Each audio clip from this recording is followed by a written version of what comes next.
We're on. Okay. Good evening. Uh-oh. Okay, we'll do that. Okay. Okay. Well, we'll do that first. Okay. I'm sorry for the delay, but we'll get right to it. I welcome everyone to the Board of Adjustment meeting Wednesday, December 19th, 2018, and it is exactly 6:40, correct? Okay. We'll call, may we have a call to order? I'm sorry. If we all stand up for Pledge of Allegiance. Da, da, da, da, da, da, da. Well, our new board member, would you like to lead us in the Pledge of Allegiance? The flag is right there. Where is it? Right, the phone. I pledge of allegiance To the flag of the United States of America and to the republic for which it stands, one nation, under God, indivisible, with liberty and justice for all. Thank you. Okay. All right, roll call, please.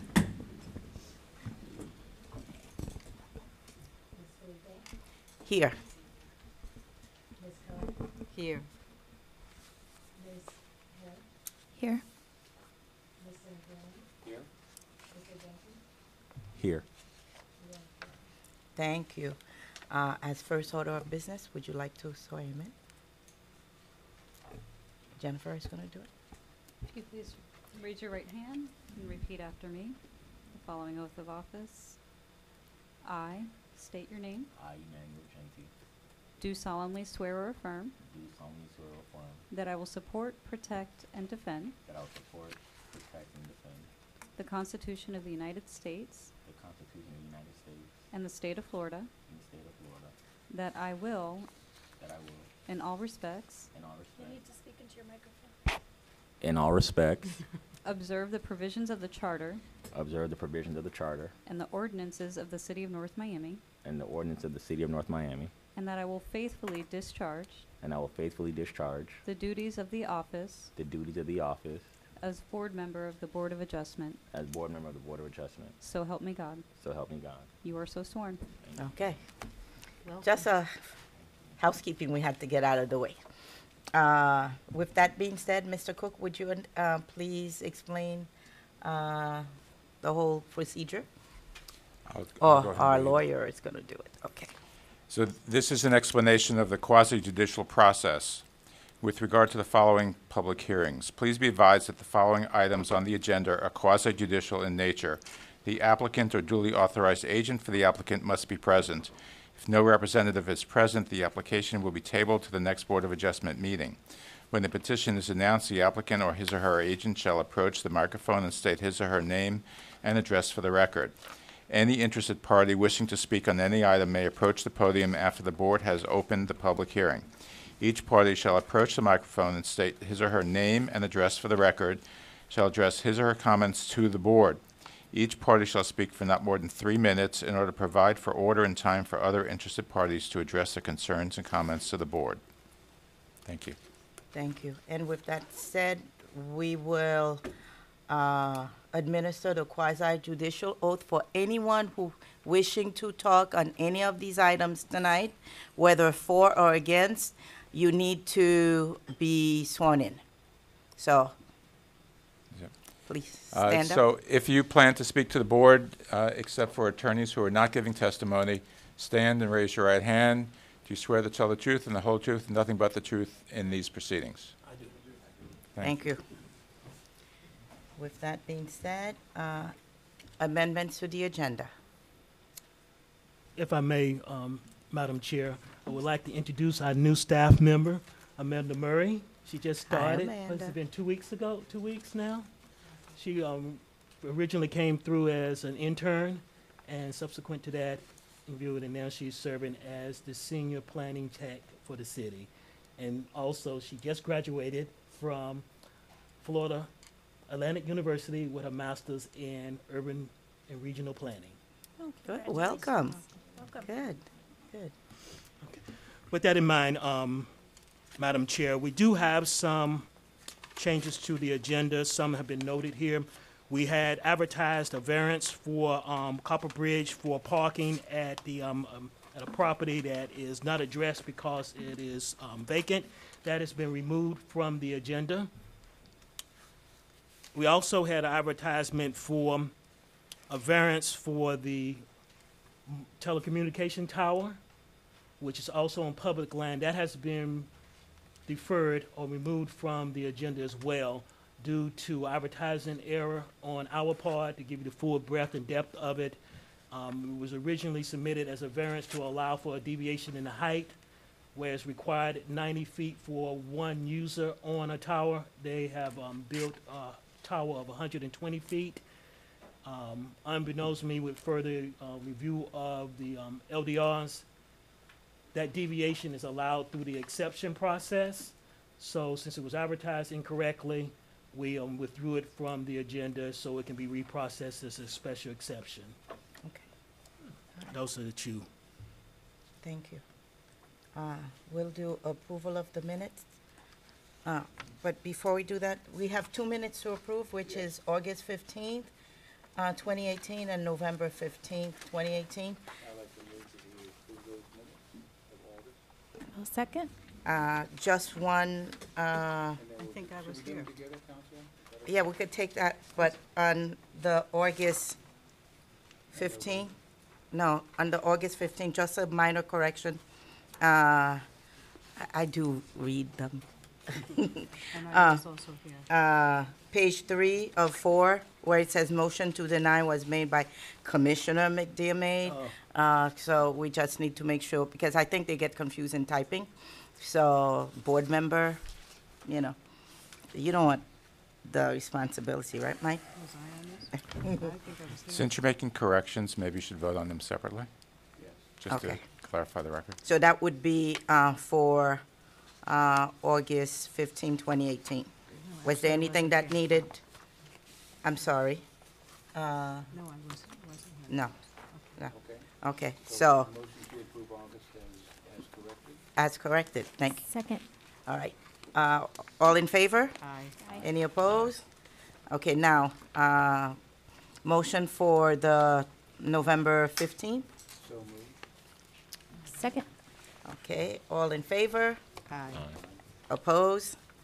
All right, so we will start with the first case, which is V-05-18. Madam Chair. So there is an item of board member communications, and sorry. it's been requested that we actually do that exercise tonight because there have been discussions by communication? some members. Okay, So, and just to make sure the new member is familiar, because these are quasi-judicial proceedings, discussions outside of today's hearing are considered ex parte communications. State law allows cities to allow board members to do that if there's disclosure of those communications. So if you've had a conversation with anybody on any of the items on the agenda, you need to identify which item it is, who that communication was with, and the subject matter of the communication. So you can begin. And any communications from the board? No. Yes, I would like. No, Yes, I would like to disclose.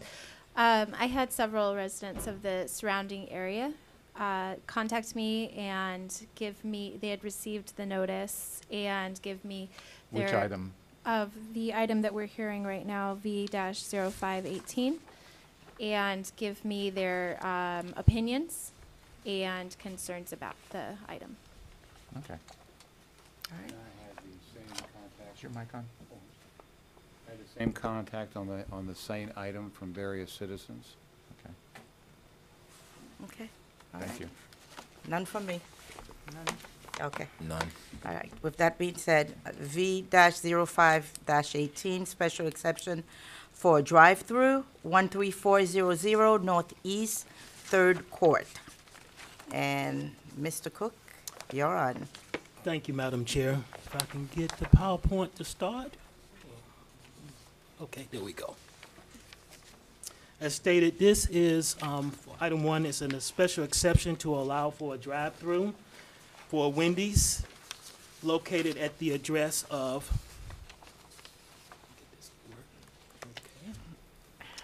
Well, it was working fine before the meeting, now here we are. There it is. Okay. So it's located at the address of 13400 Northeast 3rd Court.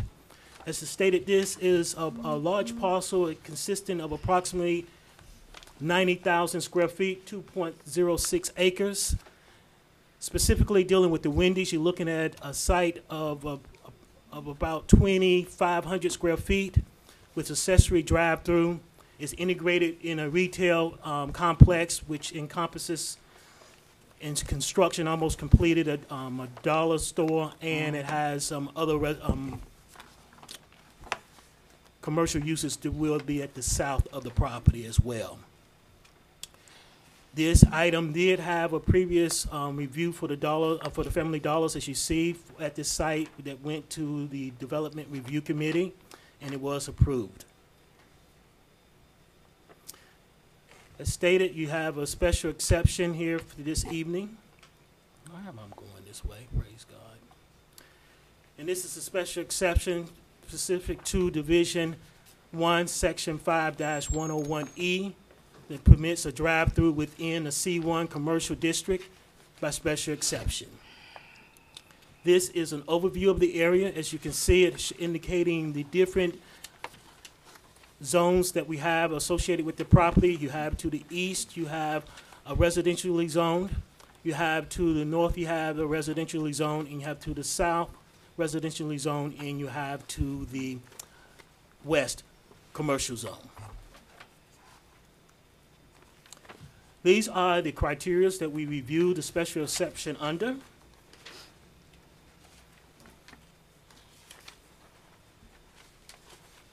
With that in mind, we looked at the first criteria. Is the use listed a special exception in the exception where it is properly indicated? Yes. Pursuant to Article 5, as stated, Section 5-101E, the drive-through is accessory use that is permitted in this district by a special exception. There is appropriate provisions for access facilities adequate for the estimated traffic and public streets and sidewalks, et cetera, and safety with traffic congestions. Yes, we believe this is so. The property is accessed from 135th. The drive-through is adequately oriented within the property. It has more than 100 feet of area. It allows for the appropriate stacking distance for the vehicles, so it will not cause any congestions or overflow into the right-of-way or into other parcels that is associated with the site. There are adequate parking areas on this site. Yes, it is. The parking area requires 18 parking spaces. They are providing 18 parking spaces. There is suitable landscaping and fencing along the property. They are imposing the appropriate landscaping and buffering on the site, specifically dealing with the drive-through. They have buffering there, and they have other landscaping that meets the code. The caveat to this is that the required buffering landscaping is provided under a separate site plan approved for construction and maintaining outlying portion of the site, i.e. the Family Dollar area. And the west retail use is going to provide some landscaping as shown on their site plan, whereas the permit includes required perimeter buffering and other planning have been shown in the site plan, and we find it to be adequate. The proposed special exception is reasonable in terms of logical efficiency and economical extensions of public service. Yes, no extension of services necessary such as water and sewer lines are currently available at the site, and so will not need any extension of any of those services to be accessed at the property. The proposed special exception will constitute an appropriate use in the area and will not substantially injure or detract from the use of the surrounding properties or from the character of the neighborhood. We believe that, yes, that is the truth. It will not do any of those things. The proposed special exception for the drive-through will constitute an appropriate use in the area and will not injure or distract from the surrounding properties of the neighborhood. It is located in the capacity and being properly buffered to mitigate any impact it would have on any adjacent property owners, adjacent properties. The traffic is concealed within the property. The proper stacking has been done for the property to allow for the drive-through, as I stated earlier, not causing any spillover into adjacent property or into the right-of-way like that. So that is why we have said this is an appropriate use. Are there any open code violations for the site? No, there is not. With it in mind, we have the conclusion. We approve this. We recommend approval for the item with one condition. That condition being that prior to the Development Review Committee approval, the applicant needs to provide proof of the cross-access in the with the other properties, such as the Family Dollars and the properties to the south. This is a whole new site. When the applicant gets up, he can get into the specificities of this cross-access and how they are going to orient this property, specifically how they are going to do a replat to divest the property from the other uses, and that is going to spearhead a cross-access with the other properties with that replatting of the property. And that's the presentation as it is. Thank you. Okay. I'm sorry. Mr. Cook? If you need clarification. Yeah, I just wanted some clarification. What do you mean when you're referring to cross-access? Can you explain what you mean by that? So yes. Let's see. So you have the site is right now is one site, holistic. You have the Family Dollars, you have the Wendy's, and you have a retail use to the site. They're all under one ownership as it is. Mr. Proctor can go into more details. So when you have a situation like that and he's getting ready to replat to separate it from it, I would need permission from the other property owner to be able to have access to go through and get in and out. And they have an agreement that they're working with the city to do that. All right. Please state your name and address. Good evening. Jerry Proctor is my name. I'm an attorney with office at 9130 South Dayland Boulevard in Miami. I represent Abreu Development. Abreu is the controlling entity of Citadel Plaza, which is the property owner of this property. And Citadel Plaza owns not only the Wendy's portion of the property, but the Family Dollar as well. Eduardo Cacachi is with me to my left. He's going to show you the site plan as I address some of the items. And we're both here to answer questions along the way. Eduardo is the architect for Wendy's. Madam Chair and members of the board, we are here, as Mr. Cook stated, under Article 5, Division 1 of your code for the drive-through component within the Wendy's restaurant. As Mr. Cook indicated, this property is zoned C1.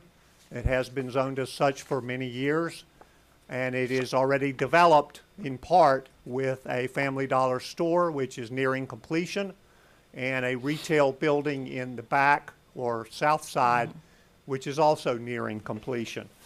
This Wendy's restaurant, if approved and placed as we hope, will be in the corner directly adjacent to the intersection of 135th Street and 3rd Court. This would be the southwest corner of that intersection, and again, it is zoned C1.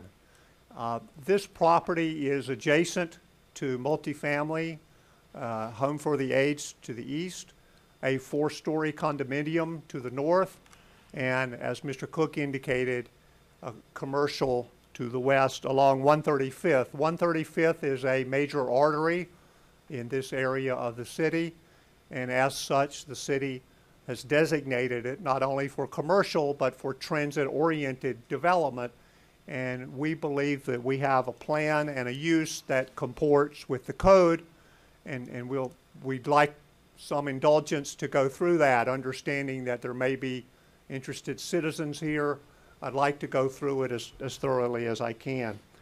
As Mr. Cook indicated, we have one building, 2,560 square feet, one story, a Wendy's building at the corner of this commercial property.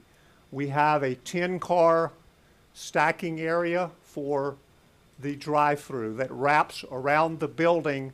And as I hope you can see in the site plan, maybe if Mr. Kirkachi can walk it forward a little bit, what I hope you can see is that the building and the drive-through is well spaced from any property line. It is easily accessible from both 135th, and then you have a secondary exit on 3rd Court. You don't have any kind of exit near the entrance near the intersection to disrupt the intersection. We have suitable and really plentiful landscaping along the east of about 9 to 10 feet, about 15 feet of landscaping in the front along 135th, and we have a space of about 55 feet between the right-of-way and the drive-through from between 3rd Court and the drive-through area. We have the swale area, we have our landscaped area, our parking area, a drive aisle, and then you have the drive-through. The drive-through, and I'm going to try to focus on that along the way here as best I can, the drive-through is oriented north and south to the extent that there may be and will be customers in the evening with their lights on. Those lights will be oriented north and south. They will point north toward 135th. They will not point into the residential property to the east, and they will be well spaced from that area. I'll address the question that came up already about the cross-access. There will be cross-access not only physically but in terms of the proper agreements between the Wendy's parcel and the remainder of the commercial property. Those will be done by what the city calls a covenant in lieu of unity of title. That's a provision in the city code that allows commercial properties in particular to have different owners and to have shared parking and shared access so that they function in an integrated manner. They don't wall themselves off from one another, don't create extra drive cuts along the street or do something that would be damaging to the public. This will function as one harmonious shopping center, even though the plan at the moment is to have two property owners once this is developed and finished. When I talk about an integrated development, I think you'll see, I hope you'll see, the Wendy's building and the already existing Family Dollar building are very much aligned with one another, maybe just a couple of feet separate in terms of their relationship to 135th. This is something that the staff wanted to see. They wanted to see the alignment, the shared parking, so that this functions smoothly as really as one unit and one shopping center. And they wanted the buildings to be fairly close to 135th. And so that's what we've done. We have the buildings up on the north side of the property with just one aisle of traffic moving back and forth between the buildings and the right-of-way of 135th Street. We have an area for customers to sit outside and enjoy the weather, an area that I'll ask Mr. Carcacci to illustrate along 135th. It is directly in front of the Wendy's. It's a feature that the staff requested and that we provided to provide some improved relationship between the building and the use and the street. We have pedestrian connectivity between the building and this area. We have our front door along the north side of our building. So this is oriented and really illustrated, and I'll ask Mr. Carcacci to show the elevation in a way that fronts and integrates with the street, has appropriate windows and appropriate scale with awnings and such. And we've made some changes along the way, but this is really essentially as staff has requested. Jerry, can I ask you a question? Yes, sir. My understanding of the application is it's solely Okay. for the drive-through, that Okay. the building itself, the restaurant, is a permitted use. Is that correct, Mr. Cook? That is correct. Okay, so I know you're trying to put it in context, but I didn't want anything to be ambiguous, Okay. that the request is for the drive-through. Okay. Let me address the standards in the code for the drive-through.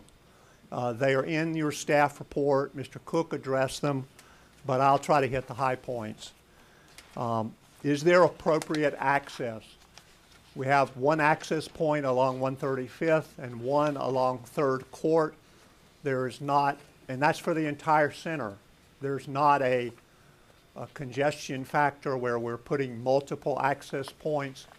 And we really don't even have any access points within the Wendy's parcel itself.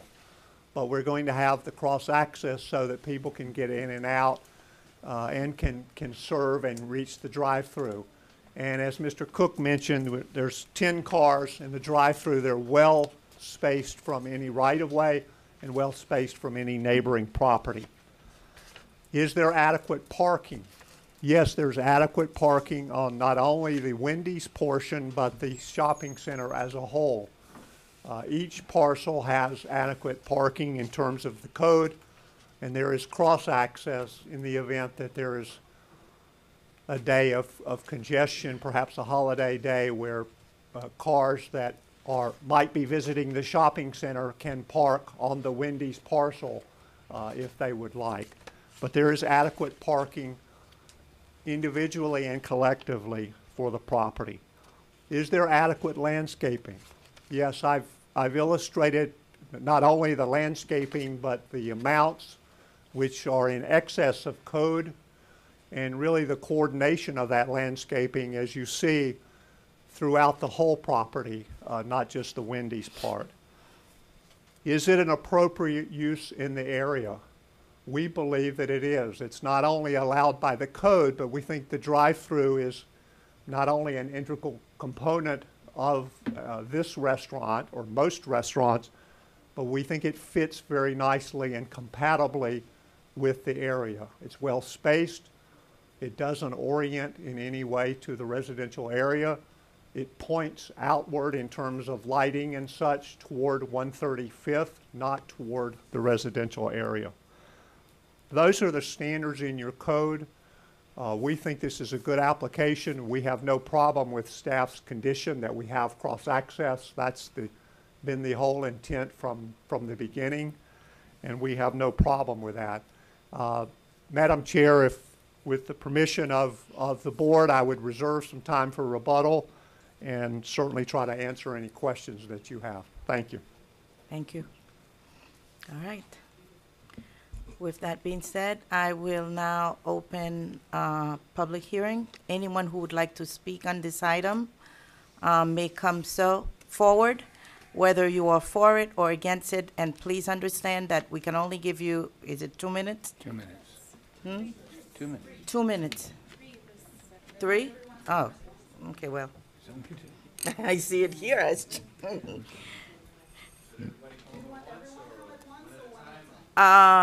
Well, you can sort of like, maybe as the person is ending, then you can come.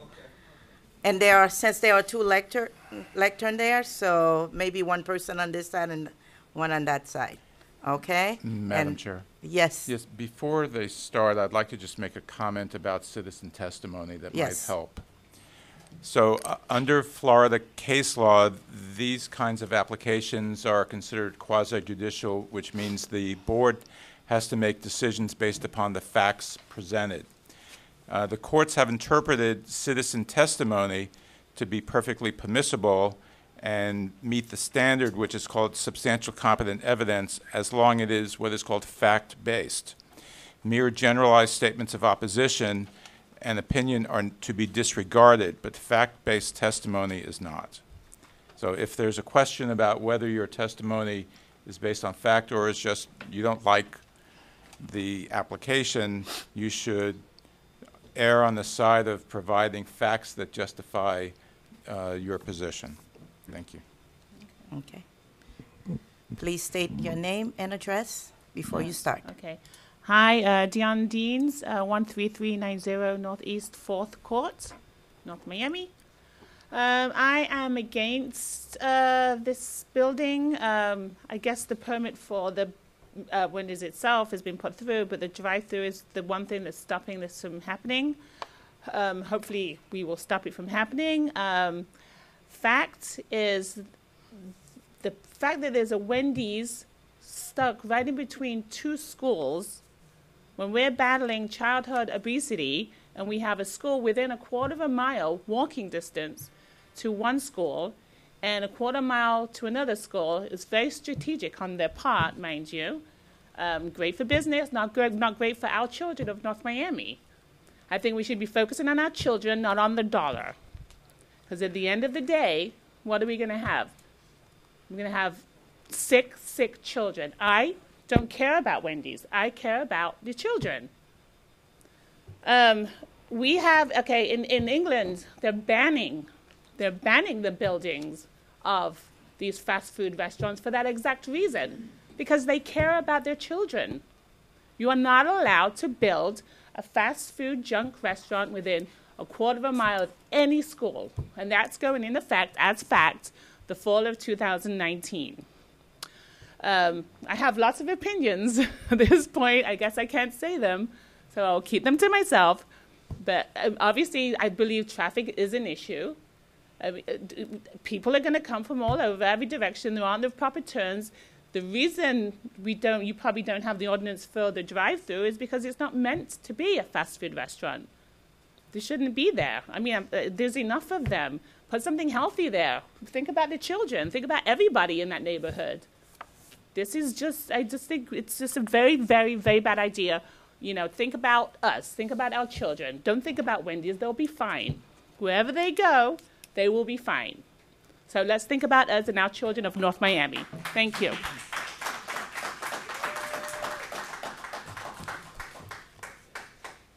Ma'am. Hello, good afternoon. My name is Eileen Bicaba. I live at 13350 Northeast 3rd Court. I am the closest resident to this construction. I've lived there for more than 20 years, that's a fact. And we were completely surrounded by empty land, which I completely understand is there are going to be changes and there are going to be development. However, I do believe that it should not infringe upon the surrounding community. All right? Now, there is now a large wall near my building, near my house, and that wall separates my property from theirs. I disagree with the city's opinion or that there is adequate traffic control for this reason. When I first moved in, we were allowed to make a left turn onto 135th. It is a fact that today we can't. And the reason we can't is for two reasons: an increase in traffic and an increase in accidents. Being the first house at that location, I hear all the banging of the cars at that location. And the city has done, and the development and the county has done nothing to change the traffic flow there. You still can only make a right turn from 3rd Court onto 135th. How can you possibly put a major development at that location and tell me that it's not going to affect traffic on my street? I live right next to them, and they are doing all the construction, and there are times I have problems leaving my driveway and trying to back out right now, and they haven't even opened. Now, number two, Fountainhead is right on the, I don't know if you guys are familiar with the location. Fountainhead is on east of the 135th, of 3rd Court. and the new development is on the west of 3rd Court and 135th, all right? We currently have trash and all kind of problem flowing from the fountainhead into our yard. So please don't tell me more development that doesn't cause any of that change is not gonna come into, it's just more that will bring more trash into our area. Now, in terms of the traffic and the light, there is no light there. All right, so what do you think are the people are gonna do if they wanna go west on 135th? They can't go west from 3rd Court. They can't go west from the development. That's a no left turn area. They are gonna come down 3rd Court in order to do it and go through the neighborhood. Wind it down. Okay, it's very clear that's what they are going to do. 3rd Court is a very small street. It only runs from 131 to 135. My daughter grew up on that street, and now we're going to have that problem. Okay. Speed. You put speed bumps on 4th and other areas, and not on our street, so the traffic is being diverted to our street, so keep that in mind. All right, but we got to wind it Thank you. down. Thank you. Sorry. Okay, keep it down. Come on, guys, because we're wasting time that way. Hi, Faraz Jarwa. I live on 3rd Court, 13310 Northeast 3rd Court. I feel a lot of attention is on 135th. Honestly, we live on a very small street, not lit, no sidewalks. I can't even walk my dog. Sometimes the flying car would come through. So I understand the idea, but there is an exit from this shopping center on 3rd Court. I would not believe that would not create major problems, more accident, traffic congestion on our street. We have barely any lights at night. You can barely see anything at night. There's like maybe 3 lights on the whole street. Very underlit, and traffic is going to be a major problem. Definitely against it. Thank you. Thank you. My name is Teresa Lewis. My name is Teresa Lewis, and where I live is actually facing... Address. Oh, 13345 Northeast 3rd Court, and where I'm living is actually facing the business. And what happened is that practically every week there's an accident right there, and I always rush out to the gate. Even last week there were 2 cars. And I'm not saying because I know that a lot of people, it's going to be convenient for a lot of people that live close by. I'm not saying that, you know. We're just saying that if we just need this to be in control, we've got to have it controlled, and we know we're going to have a lot of noise. And like I said, we know we're going to have a lot of litter, people throwing, you know, so it's going to be very bad for us. But if I can see an accident once a week, I can imagine when the business is open, what it's going to be. And that's what we're asking for, just to control the traffic. So I say. Thank you. Okay. Hello, Carmelo. I live at 12530 Northeast 4th Avenue. So I am close. Full name? Carmela Furman. Thank you. I live close to the area where the Wendy's is planned. I'm on 4th Avenue. But I just wanted to bring to light a few things, as well as basically reiterate what everyone has said prior to me coming up here. I have about 15 fast food restaurants within a 4-mile radius of where I live. There are 2 Wendy's already within 4 miles of that radius where I live already.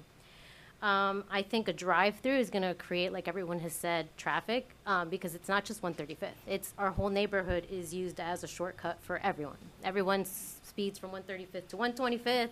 People are speeding from Northeast 6th to like get to 4th, to get to 125th, to go, you know, it's just people are crossing our neighborhood, and I work from home, so I see it all day.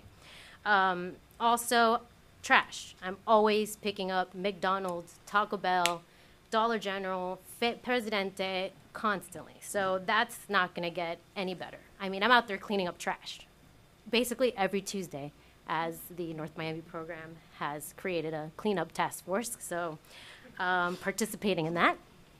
And I also think that Wendy's late night menu is going to be an issue for the neighborhood. I mean, they're open till what, 2 a.m., 1 a.m.? So I don't think any of us would appreciate that Monday through Friday or Saturday and Sunday. Thank you. Thank you. Ma'am, go ahead. Hi, good evening. My name's Celeste Davis. I live at 430 Northeast 132nd Terrace. And I just want to support my neighbors because I have many of the same viewpoints, that the Wendy's has a late night drive-through, which directly is addressed by having the drive-through there. So we're talking about late nights, and you do not easily access 135th Street. I know because I have a hard time trying to turn on 135th, and I don't. And so we're talking about late night traffic that is going through what is a residential area that we'd like to stay quiet, not noisy, and not trashy. Thank you. Thank you. My name is Steve Kivett. Live at 13241 Northeast 3rd Court. I rent from a homeowner who owns 2 properties on that street. In fact, he's highly disappointed that this has even been tabled. He wasn't aware that there's a meeting, so he's unfortunately not able to attend. In fact, we have families that have children that live on our street, young children that play in the front yards. I have family and friends that visit from time to time. They bring kids as well. Because there are no speed bumps on our street, traffic has a tendency to come speeding through there. And this is necessarily going to mean more traffic, which is more dangerous for our kids. I noted that there was an analysis. I'm not sure who conducted the analysis. I would suggest that it's highly speculative that the sewage and traffic systems are sufficient to sustain the additional traffic and additional sewage issues. Thank you. Okay, Jose Rivera, I live on 3rd Court. No, The gentleman- full address, full address. 13325 Northeast 3rd Court. Okay. Thank The you. gentleman stated that traffic isn't going to be bad. It's going to be horrendous.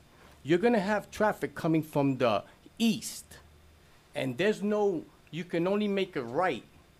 So they're going to try to come down that street to come into the exit they put on 3rd Street. And that's, to me, that's the biggest entrance and exit that they have. I come from Memorial Highway when I get off of work, and it's a nightmare already. Now you're gonna put a Wendy's with a drive-through, and then you got a dollar store. You're creating havoc on my street, where I've been there 25 years, and it's been nothing but quiet. I have my neighbors, their kids play out there in their lawn, have a good time, and now with all this traffic, isn't that a little dangerous for the kids now, that they can't even play on their own grass out there? It's horrendous. I don't understand why you want to put a Wendy's in a residential area and create even more havoc on the streets. He's wrong. He don't live on my street. He stands up here and he says what he says. Oh, we got this and the traffic is going to flow by. We've been looking at these statistics and this. He don't live on my street. He don't see me come home every day and what I got to wait on the light to change of all the traffic that's there. If I'm the 5th car, I got to wait 2 times just to make a left. So you don't think people are going to go down Memorial Highway at the stop sign, make a left, go down to 3rd Court, and come up. So I'm going to get hit from that end and from 135th Street. Okay. And like I said, my neighborhood has always been nice and quiet, no traffic, nighttime. You go outside, it's quiet. The only people that come by are the people who live in my neighborhood. I think it's wrong to put this Wendy's there. Thank you. That's it. Hold off. We're wasting time. And before anyone else speaks, because I know a few of you have come in, if you didn't take the oath, please make sure that you take the oath before you say anything on the item. Sir, you can lift the microphone up. Good evening. Anyone who did not take the oath, who was not here when the oath was administered? Raise your right hand. Anybody else who hasn't been sworn in? Do you swear to tell the truth and the whole truth and nothing but the truth in these proceedings? Yes. Thank you. I knew there was a bunch. Okay. All right. Good evening. My name is Victor Vigano, and together with my girlfriend Lori Langrib, we bought a house on 3rd Court, actually 131st Street. Full address? 3rd Court, 385 Northeast 131st Street. Thank you. When we moved in, we did not expect the urbanism to develop the way it did, and I think that Wendy's, but more specifically the drive-through, would be detrimental to our feeling of residential in the area. We did not expect it to be more congested for all the reasons that everybody already stated. More traffic, there's already a lot of accidents in that corner. As the lady was saying it, almost every week we see it, probably even more often. The fact that there is an exit or entrance on 3rd Court, detrimental. It's a residential. I understand that it's allowed, but this is an exception, and I don't think it will be acceptable. It goes into the evening, into the night.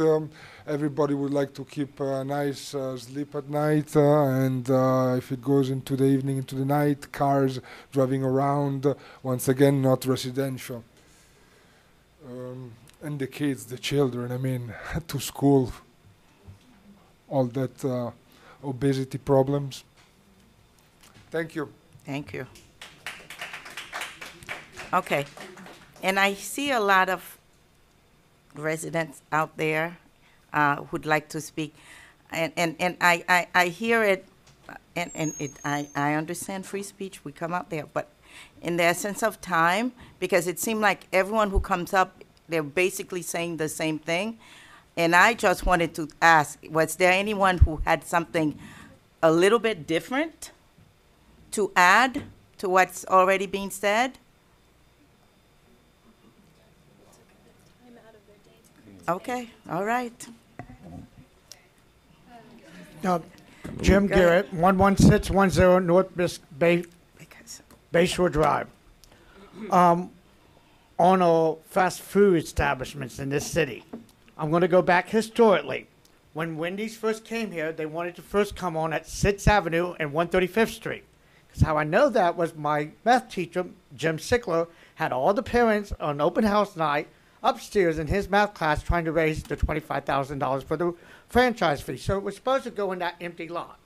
Second, they decided to go on Biscayne and at 123rd, off of Biscayne, right next where Old Crippin' used to be, the round table. They did go there. The loudspeaker, when it was put in, the drive-through, it was heard in Keystone Point down 124th Street. Has anyone thought about the loudspeaker at this place at 2 or 3 a.m. in the morning going into a residential neighborhood?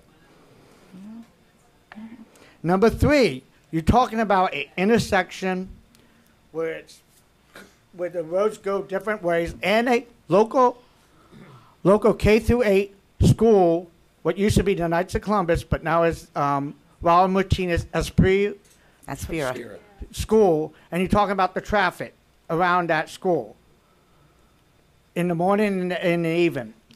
What we're doing, we're adding more to the congestion. It's going to spill into the residential neighborhoods, or even into Breeswept. We're going to have probably an increase in the police presence out there after 11 p.m. to about 3 a.m. Has anyone looked at that? Or 7-Eleven on 6th Avenue and a McDonald's there, and or Burger King on 123rd Street. Has anyone looked at what a fast food restaurant does in this city and how it impacts this city? And the noise and the traffic. That's my conclusion. I don't think this is proper for North Miami. This is not the industry we should be going for. We should be preserving our residential neighborhoods, and we should be attracting different types of businesses in this city that brings in employees that make real money. Thank you.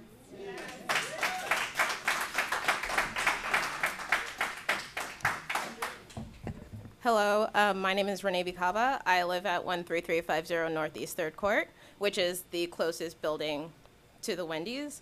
I believe that no one has mentioned the fact that the nursing home, there are always ambulances going through there because of the elderly people who live in that area.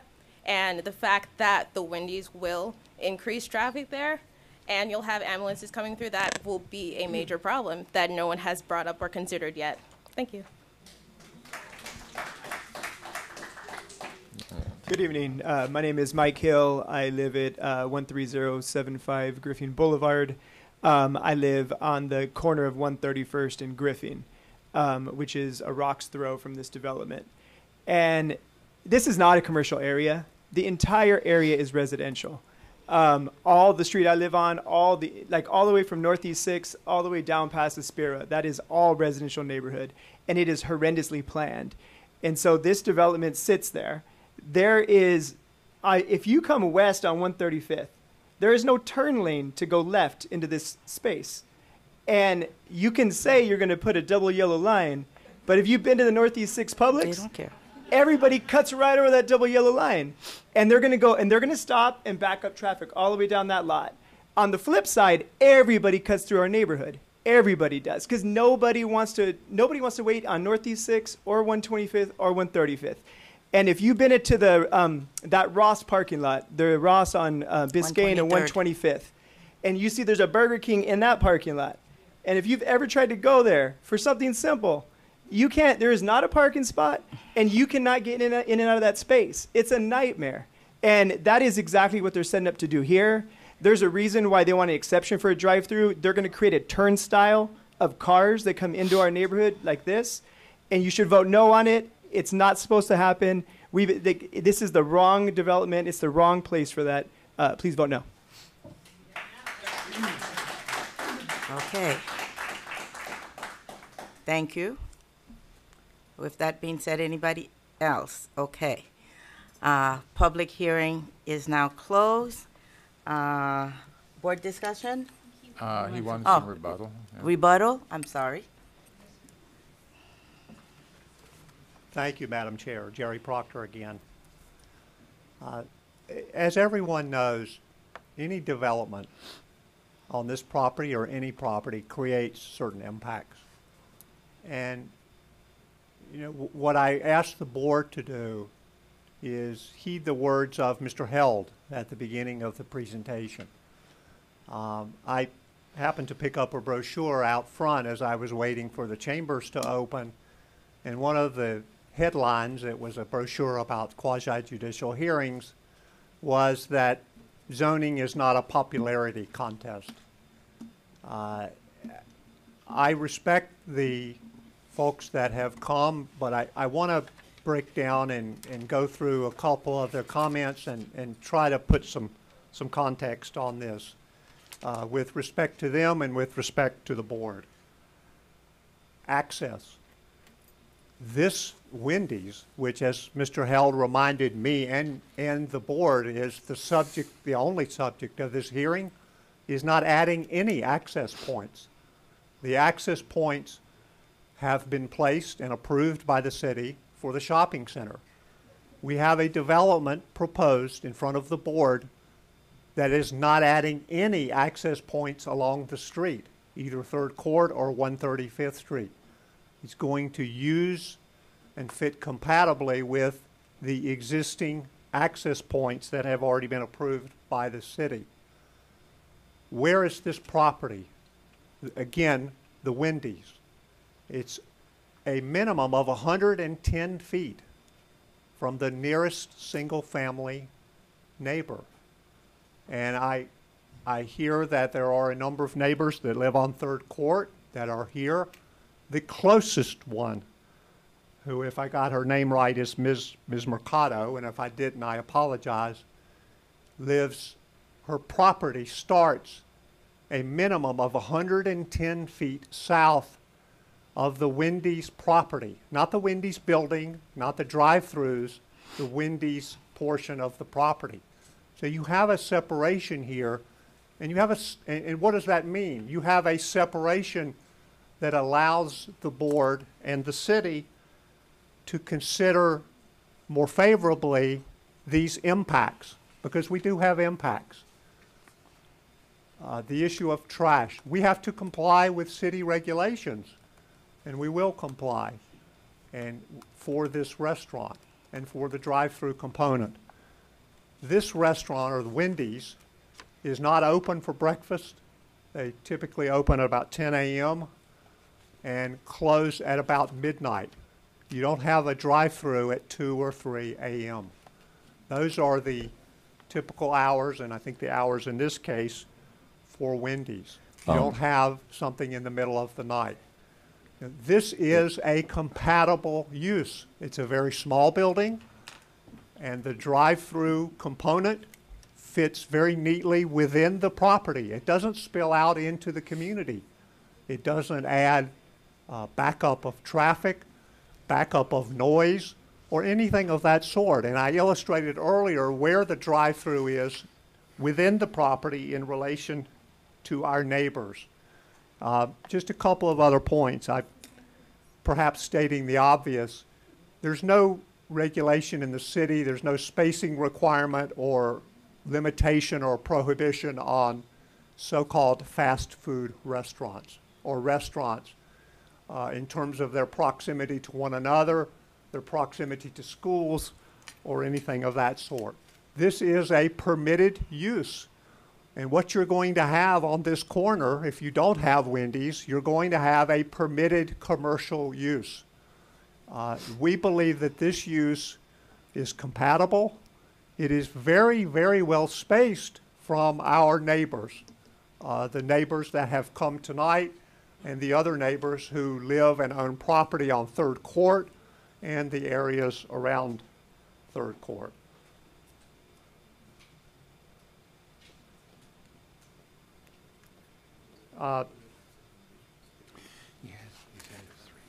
Yeah. We have no problem stipulating as a condition not only the cross-access that we discussed earlier, but the hours of operation that I just mentioned, or any other reasonable conditions that the board wishes to impose. We believe that this is compatible. We believe it's well spaced from our neighbors. And we ask, as Mr. Held indicated in the beginning, to look past while considering the comments of the community and look at the comments and the standards in the code. I'm going to pass forward for the record some of the transit-oriented development standards which we meet, but I'll go back to the standards for the drive-through. We have adequate access. We have them up. We have it up here, sir. Thank you. Pardon me? We have them. Okay. Yeah. I just would direct you then to the staff report. We believe that we're in compliance with the code. We don't believe, with respect to the community, that any of the testimony that has been raised illustrates issues that bring about an inconsistency with the code, and we would ask for your support. Thank you. Thank you. And before I before I go back to the board for their discussion, Mr. Cook, we've already closed public hearings, sir. Mr. Cook, if you can, again, possibly explain to the folks who are in here, because it says C1 district, because I want to make sure that we're taking and we're making our decision objectively and not subjectively, so that when we hear the term, it is within code, it is this, and I hear people say, well, you know, it's a residential area, and can we get a brief description of what the C1 district is, and in that particular place, you know, where the boundaries are? Can we get the PowerPoint back up, please? Thank you. So as this map illustrates, all that in the red is what we refer to as C1, which is a commercial zone district. So all that in red is commercial. So that allows for most retail, type of businesses, shopping centers,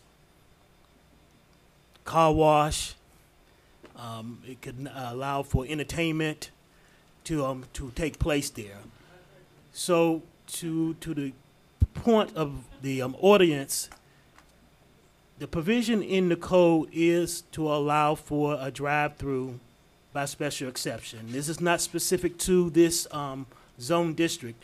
This is pretty consistent throughout the city. If you have a drive-through, you need a special exception to do it, irrespective of your use. If you're going to have a drive-through associated with it, that is, if you have a pharmacy and you want to have a drive-through, you'll need a special exception to have it. Or a bank. That's just what as Mr. Held earlier stated about the Wendy's use in of itself, the restaurant use specifically is allowed by right. So that's where we are. Thank you. All right. Board discussion. Would you like to start? You have any questions? Good evening. Good evening, everyone. The attorney, your name is Mr. Mr. Cooks? Proctor. Mr. Proctor. You can stay. I just want to make sure I got your name correctly. You made some mention as far as sometimes. I just Googled on my phone, and all the Wendy's closed between 2 and 3 o'clock in the morning, and this was within a 5 to 7 mile radius. In addition to that, majority of the Wendy's now serve breakfast. They're opening as early as 9 o'clock in the morning and some at 6 o'clock in the morning. So when you say that the restaurant's not going to be open past a certain time, the information is just not factual.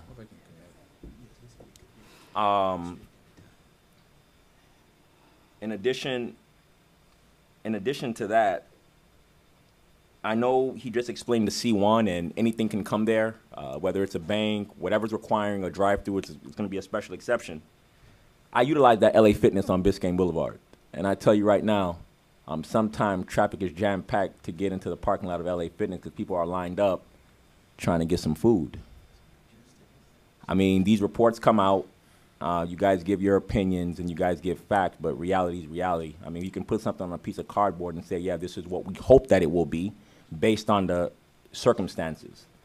But when it actually happens, we tend to find out that that's not the case.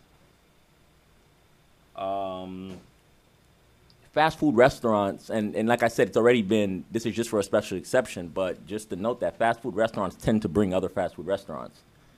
I mean, over the last, I want to say, couple years, it's Wendy's, Wingstop, and every corner it's a fast food restaurant. Although there's rules in place to control trash, trash is always a major issue. I mean, there's trash bins out there for me to put trash in. Now, whether I do what the application is, which is yeah, I'm going to stick to the application, but I mean, if we were talking about a bank, then it would be a different question. We wouldn't be talking about trash. Yeah, it'd be 9 to 5. It would be 9 to 5. So I think I'm pretty consistent with what we're talking about. That's pretty much all I have for now. I'll pass it on. Me? Go ahead. I'm looking at this layout, and I can't figure out how anyone is going to enter on 135th Street, because it's not laid out on the map here. So could someone show me how the traffic is going to enter this place, and where is the traffic going to exit? Only a right turn. They could only do a right turn. It's on this page right here. I thought it was where they were. Right, where they're. Yeah, so it's on this page. It comes in on this side of Family Dollar. Right.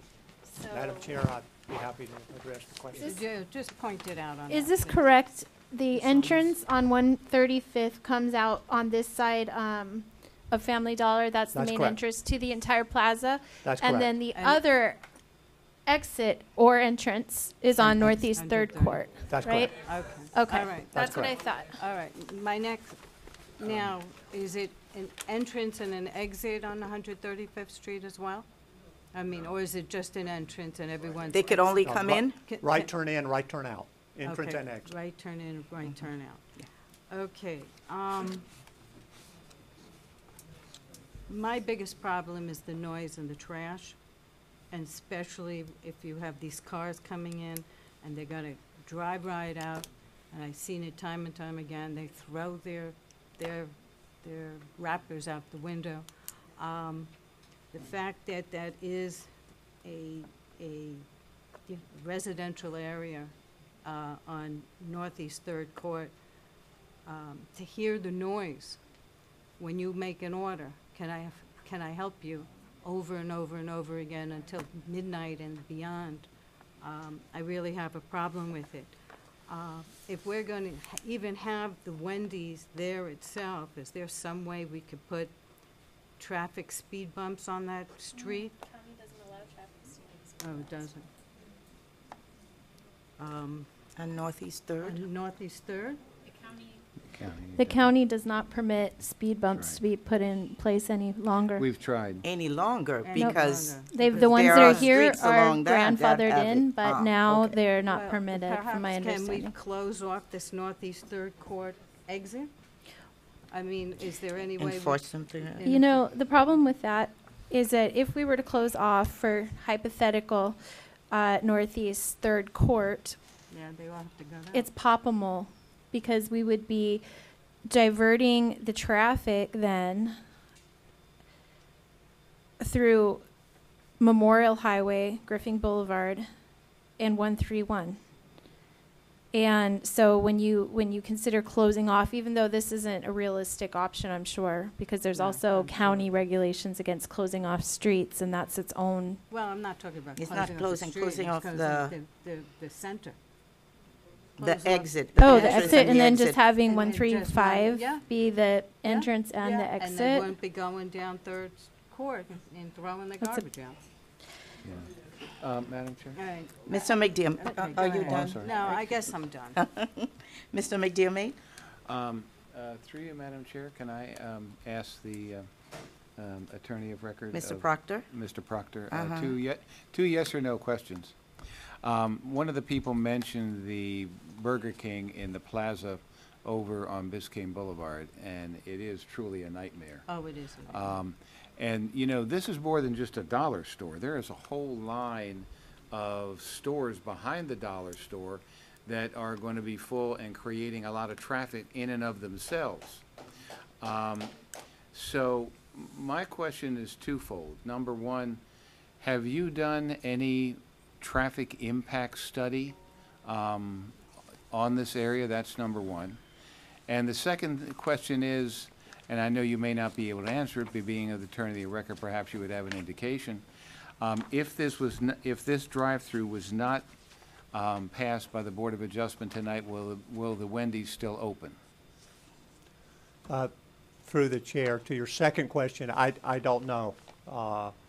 I highly doubt that the Wendy's would place an outlet there, but I don't know for sure.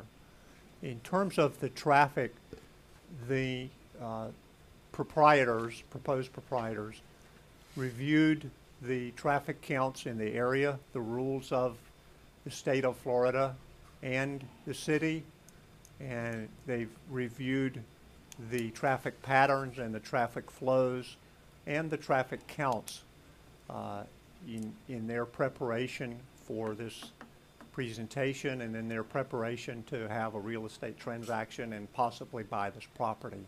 They have reviewed those items.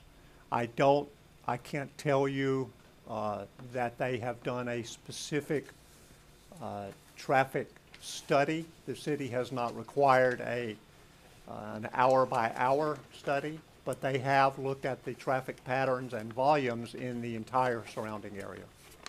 Thank you. Mr. Cook? If I may, Madam Chair, this item requires review by the Development Review Committee. That is the Wendy's itself, and at that level, we do have a traffic study that they would need to submit as part of the review process before we would allow for the approval and move to the permitting for building. Okay, thank you. Okay, I have several things. I wanted to- Go ahead. Hold on. Ms. Hill? Yeah, one of the things that was brought up and Michael just brought up is the fast food situation at the Ross, TJ Maxx, Walgreens, Office Max, Five Below, Burger King, Denny's, Complex. There was a time at some point where Burger King must have come to the city of North Miami to ask for a drive-through variance as well, and reassured everybody that there would be sufficient parking, that there would be no effect to the traffic flow on 125th or on Biscayne. And I'm sure that they brought their boards and all of their data. And yet when you go into that plaza, it's a nightmare. It takes hours, or it took me about 25 minutes the other day to find a parking spot. And I'm sorry, I've been there, here, and I'm not defending anybody. But to be fair to Burger King over there, the TJ Maxx and the Ross, they came, the But Five bear with me Below, while I they finish my came point. way after. Can I finish Okay, go my ahead. point, please?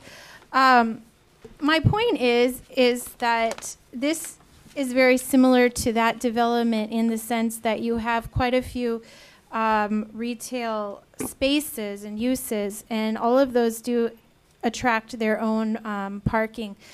And so when you're bringing a drive-through in, it exacerbates a flow in a small area, and that's what I'm very concerned about in this area. I don't quite feel that the flow that you've given us in your sheets alleviates concern that, first of all, on 135th is one of our biggest arteries in our city, and the hours of operations of this Wendy's the demand coincides with heavy traffic. So you have a lot of people coming in, coming off from work, leaving the city, going to go through this drive-through, and as somebody said, try to get in. And where's all the other cars? Well, they're waiting to turn into the parking lot. 135 is going to have a stacked flow of cars just waiting. And that's already the case now. So if you're saying it won't be the case then, you can't change what it is now by adding more stops and more delays. The other thing is that one of the criterias in evaluating this special exception is, will this special exception constitute an appropriate use in the area and will not substantially injure or detract from the use of the surrounding property or the character of the neighborhood? I am thinking critically about this, and I see a lot of negatives brought in to the neighborhood in terms of Northeast Third Court and the quality of life. But I'm not seeing those negatives mitigated by anything especially positive by bringing in this drive-through. I thought the point of it being located between two schools and really being the only food establishment in between those schools isn't exactly a desirable thing to mitigate the negatives that we're already seeing with the hours of operation and the traffic. So I'm having a hard time seeing how this would actually benefit the area.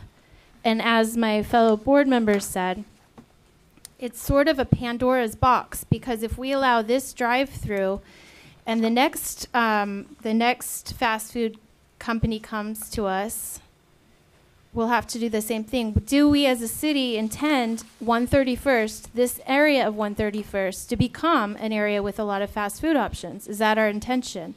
Is that what we have in our plan? And I don't see that being the case, as this is actually a highly residential area just in its nature. So for those reasons, I'm not really sure that this is the type of project that we want to bring to this area and that it would actually benefit us in any way. So thank you for your time. Mr. Proctor, and I have a question. Yes, ma'am. It wasn't brought up before. Delivery, when will that take place? Typically, the deliveries are done in the mornings. Okay. And will that be coming in through the 135th The as only well? place. How else? Only place. Yes, yes, it will. And these will be large trucks that are coming It's in? a variety of different vehicles. Okay. These are all things, if I may, Madam Chair, these are all things that are permitted by the code. It's really inappropriate for the board, and I apologize for perhaps being a little excited here. It's really inappropriate for the board to imagine a trash problem, to imagine a noise problem. You have noise ordinances, and we have drive-throughs, and we've put on the record how far those drive-throughs are from the residential single-family area. And we've put on the record the hundreds of feet between the street and the drive-through, coming off of 135th, coming across the property in an east-west direction, or west-east direction, coming into the drive-through. You don't have factual basis for a lot of your comments. And I say that respectfully, you just don't. And I'll say one other thing to address the board member's comment. We will agree to a condition to close at midnight, this store, notwithstanding the hours of some other store in some other location. Thank you. Thank you. And you've answered the question that I had, whether or not Wendy's would consider doing the restaurant since it's permitted without the drive-through. And I, too, have a concern with the drive-through, and my concern is the senior home that is right across.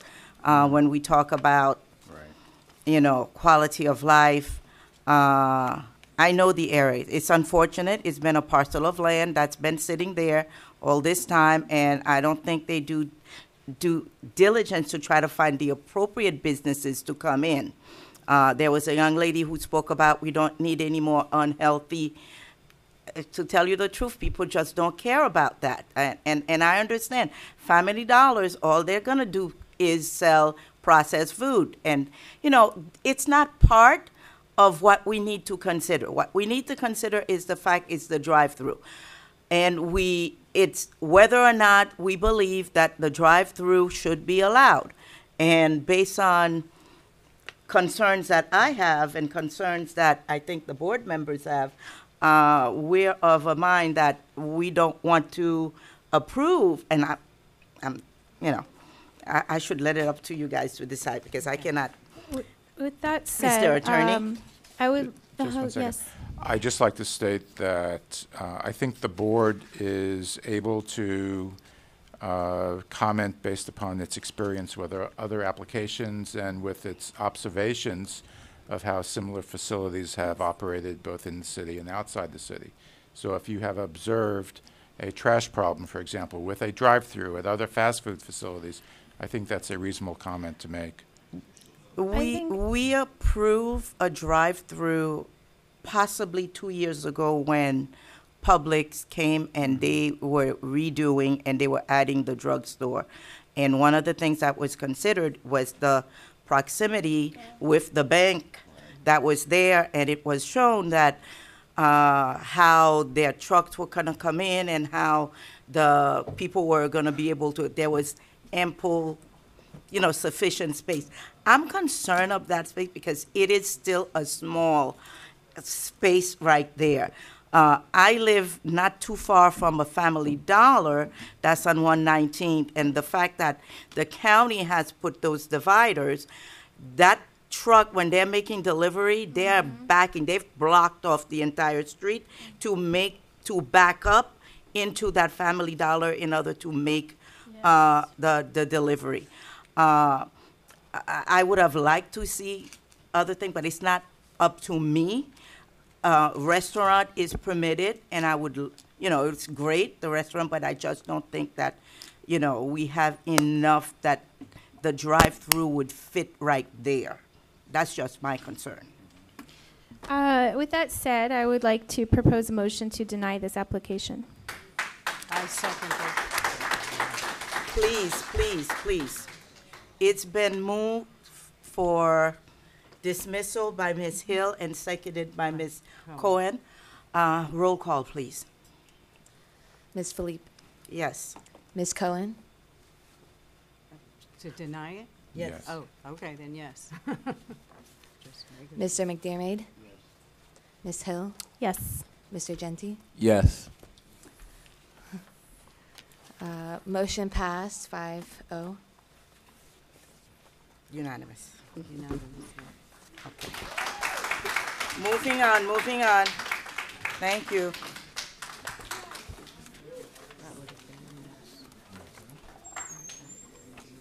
Next case. This child just blocked. I'm sorry? You've got to, Moved by me, seconded by Ms. Cohen. Right. I'm sorry, she's mine. Linda, you cannot block the hallway. Move your chair, put it back, thank you.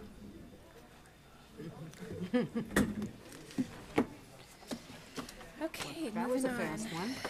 That's our longest Grandchild number 4. one. All right, what's up next?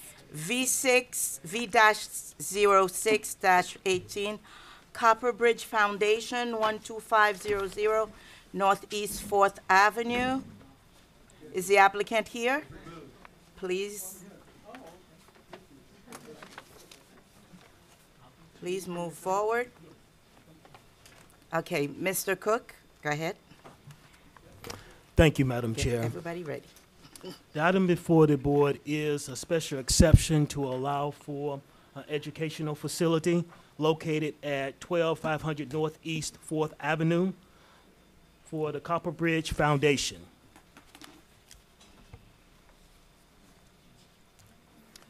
I'm supposed to speak? No, sir, no. Okay. May I have the PowerPoint, please? Okay. Thank you. Knowledge doesn't always help. As you can see, this is an aerial view of the site. As stated, it is 12500 Northeast 4th Avenue. The property is approximately 12,000 square feet. Unlike the existing, I can't see that far, but okay.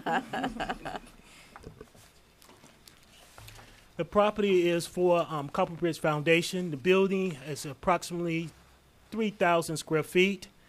The proposed use, as stated, is for classroom, educational, workshop, lectures, cultural-oriented activities at the location. There have been no previous zones approvals at the site. As stated earlier, this is a special exception under Article 4, Division 2, Section 4-202, educational, special, or technical facility within the R6 district, a residential district. The approval is through the special exception by you, the Board of Adjustment. This is an area view of the transit zones or the zoning districts of the area. As you can see, you have residential all across of it. You have it to the existing site, to the north, to the south, and to the east you have a commercial zone, and to the west you have another residential.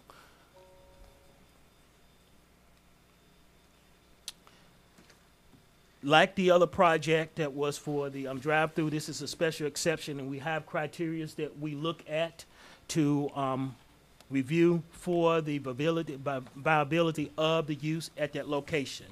And the first criteria that we look at is the use as listed, special exception in this district where the property is located. Kind of awkwardly stated, but it is what it is. It is a yes. To allow for this use within the R6 district, it requires a special exception. Got it. And this is why it's before the board.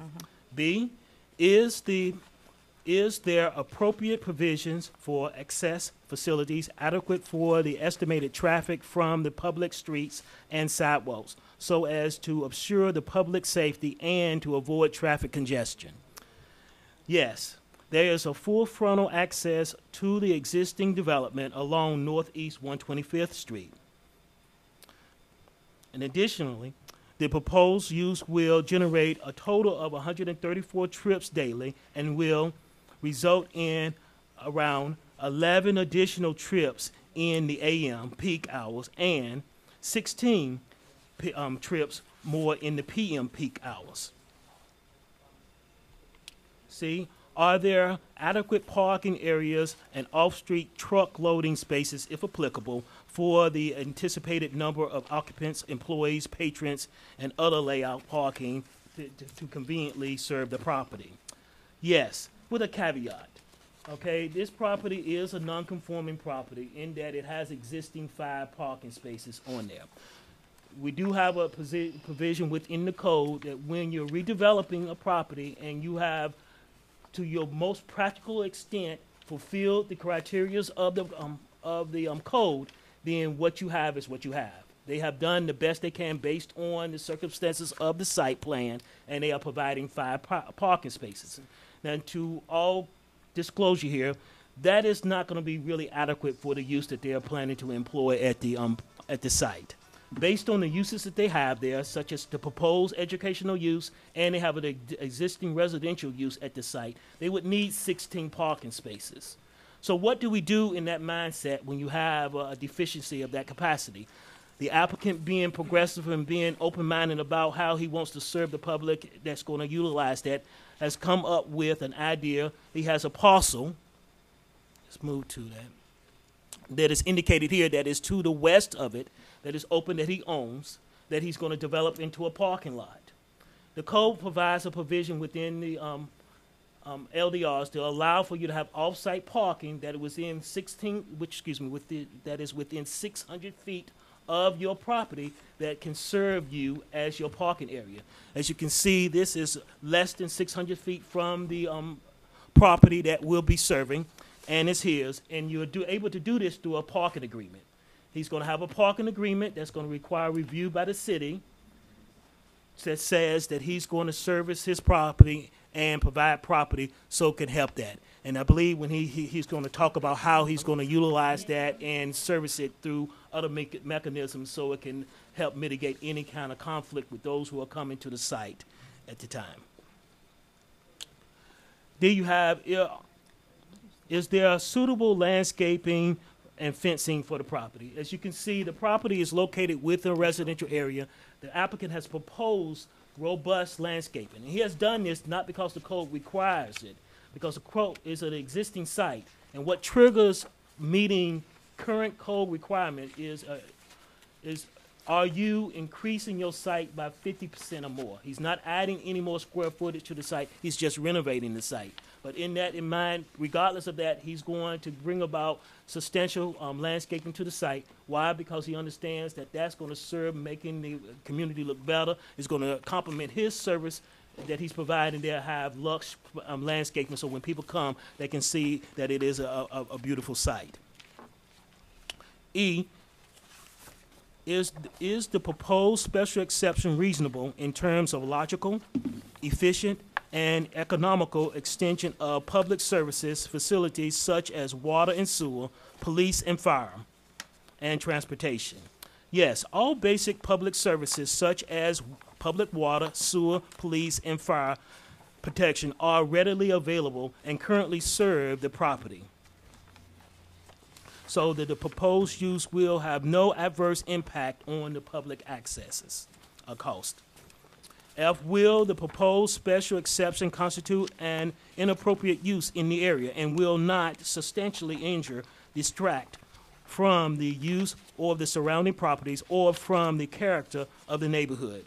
Yes, the educational facility school are in allowable use by the LDRs, which is the land development regulations, and are deemed to be generally suitable for locations in the R6 district.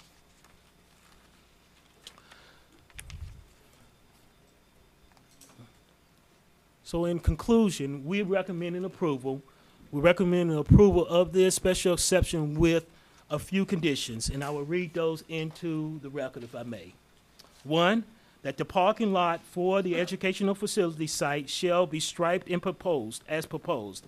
A parking plan shall be submitted showing both the parking lot improvements and the location of the valet services and how such services will be delivered as part of the Development Review Committee process. 2, a parking agreement shall be submitted, approved by the city, and recorded in the records of the Miami-Dade prior to final approval by the Development Review Committee, which shall include a student parking plan and a note approved in Section C and guaranteed regarding its as or a suitable alternative site and approved by the city. Continued availability as parking resource for the educational facility. So what are we saying there? There's a lot of yada yada there. Forgive me for being a little informal with that. It is to say that as long as that use is going on there, that the applicant is committing to providing parking. And if he's plans to develop that site in the future, that he'll still be obligated to providing parking for the use at 12500 Northeast 4th Avenue. That is really, at essence, what we're saying. And in concert with that, that he would provide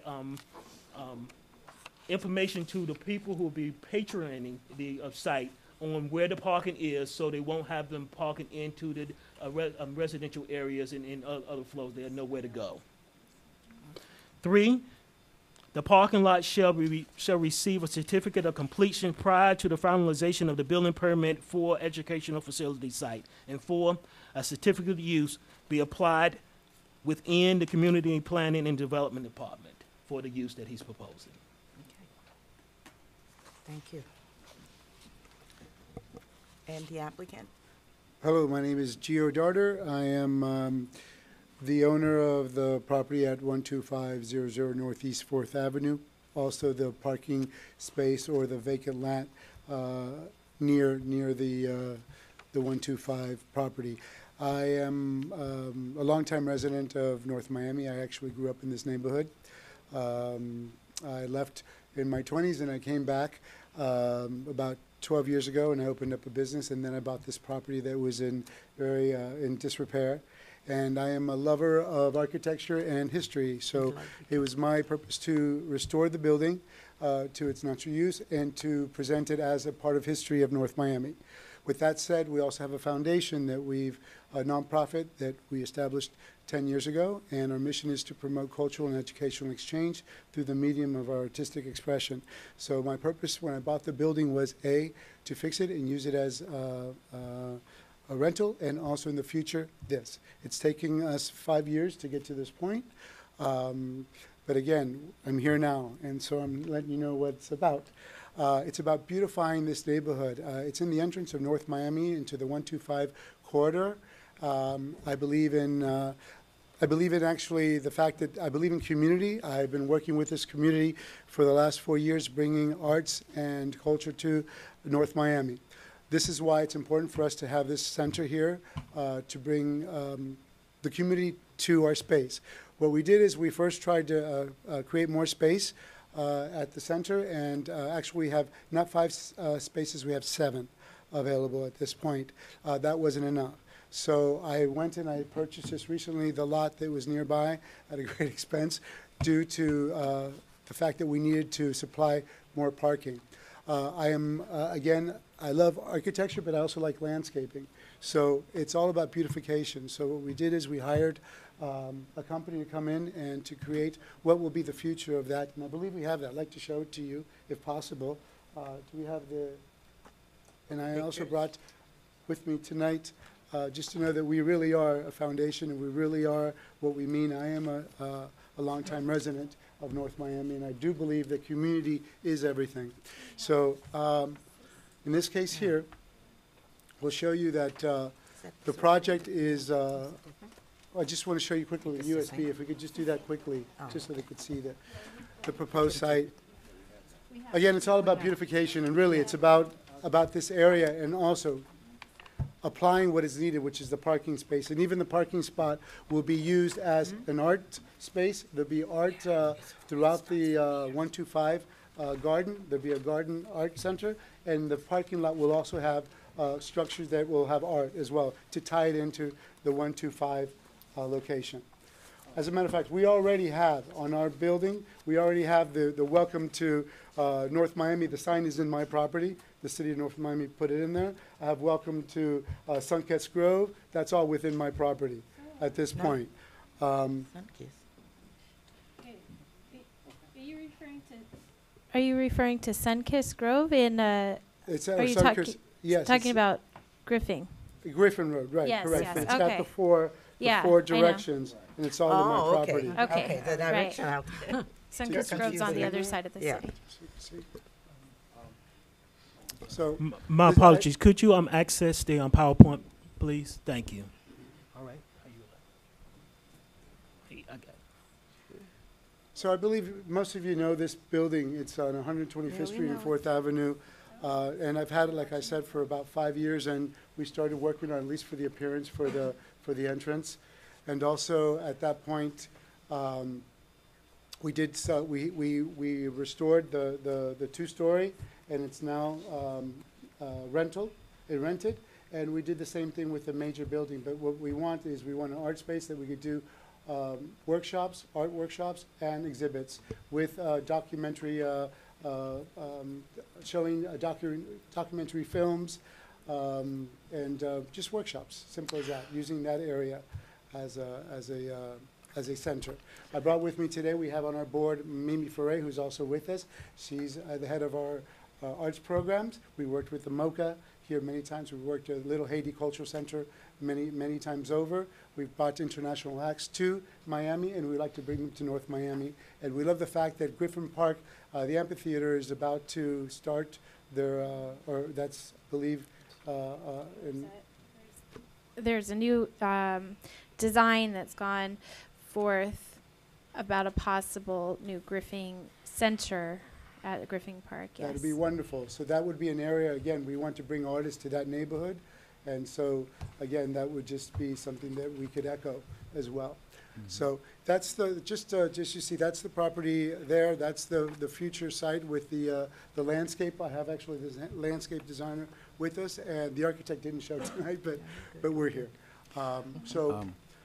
What else? Oh, these are our programs that we work with that will be at the center. We're looking at 24 kids max and about 7 staff in the daytime from 8 to 8. And pretty much that's it. On occasions, we will have exhibits or evening documentary films screenings. That's why the property is so important next door for the parking. Again, it's right For the down the street. parking. It's, I mean, just a few steps away, not too far. And so, again, in the same block. So you don't have to cross street. It's all in the same block, pretty much. That's And all you I ha- have to say, I think, at this point, unless Mimi wants to say something, or if you have questions for us. All right. public hearing? Yes. Thank you. Mr. Daughter? Darter, yes.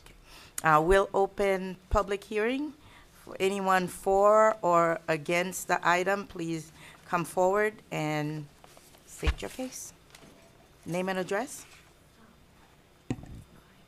Carmela Furman, 12530 Northeast 4th Avenue.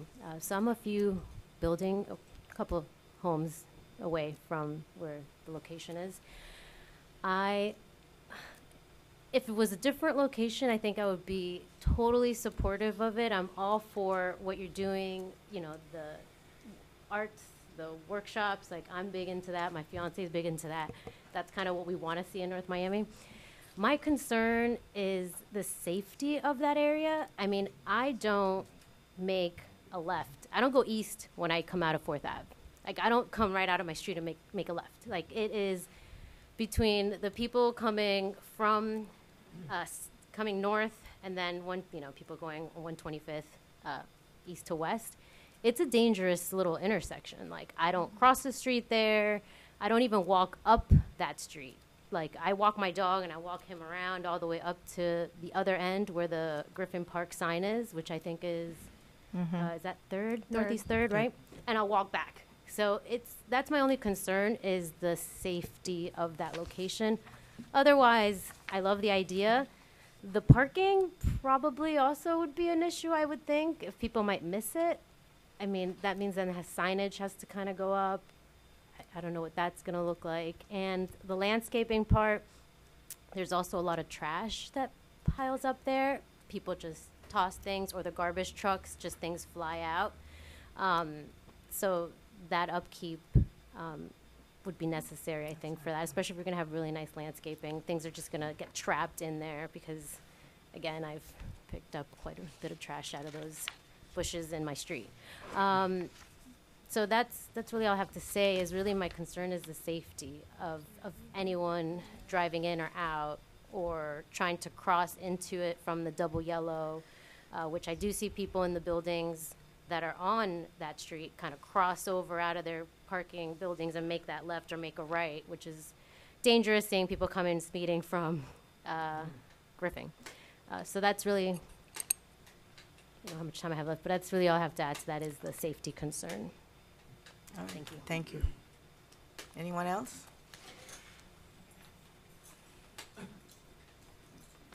Okay, good evening. My name's Mimi Foray. I live at 555 Crandon Boulevard in Key Biscayne, and I have been a part of Copper Bridge Foundation since 2010, but I'm also an educator. I've been with Miami-Dade County Public Schools since 1989, and I started as a museum educator and working here on 150, close by 151st, and then went over to Miami Beach, North Beach Elementary, and now I am the art head of the art program in Key Biscayne. I've done a lot of art education workshops and classes, and I see that in the future that this location is perfect for doing these types of small workshops and focusing on art education. I think that the building, the two spaces that are available are not that huge, and the large amount of traffic that you are foreseeing is controllable, especially with the parking lot that is going to be placed close by and the possibility of having a parking valet system organization helping out with people coming to have their cars parked. So I'm in support of this variance, of this exceptionality. Thank you. All right. There might be one more person coming. Two more. Hello, I'm Joelle Orr. I've been with Copper Bridge Foundation since its inception. I would like to thank you for your dedication to the city and the community that we've been getting so involved with since we've been here. And I wanted to point out that every time we talk about doing this, we've been, and you'll see in the picture that we do talk about putting a blockade, like a pretty one, but some kind of block so that if a car were to be going off the street or something, that there would be something in place. It's something that we've always discussed, and it's in the picture. And then as far as the traffic, I think... No, please, yeah. I think, it's not like the Wendy's where people who are just passing through the community are going to be just going in and out, but rather the people who are going to be coming to us are people who are specifically coming to do these cultural arts. And I don't think that's going to be an issue, and we are creating parking specifically for that, and I think that's about it. And we're also trying to serve the people who may not even have cars, people who are walking, people who ride their bikes, people who are already going to places. We're on the border of the downtown area, so people who are already going to Mocha, or people, they can walk. We're really, really close. So, thanks. Thank you. I think we have one. Mr. Anthony, you had something to say? Please. But we have one more. When they're done. Yeah. Go ahead. Hi, Melton Goodwin, 310 Northeast 126th Street. So I live on the corner of 126th Street, so the next block over, and Northeast 3rd.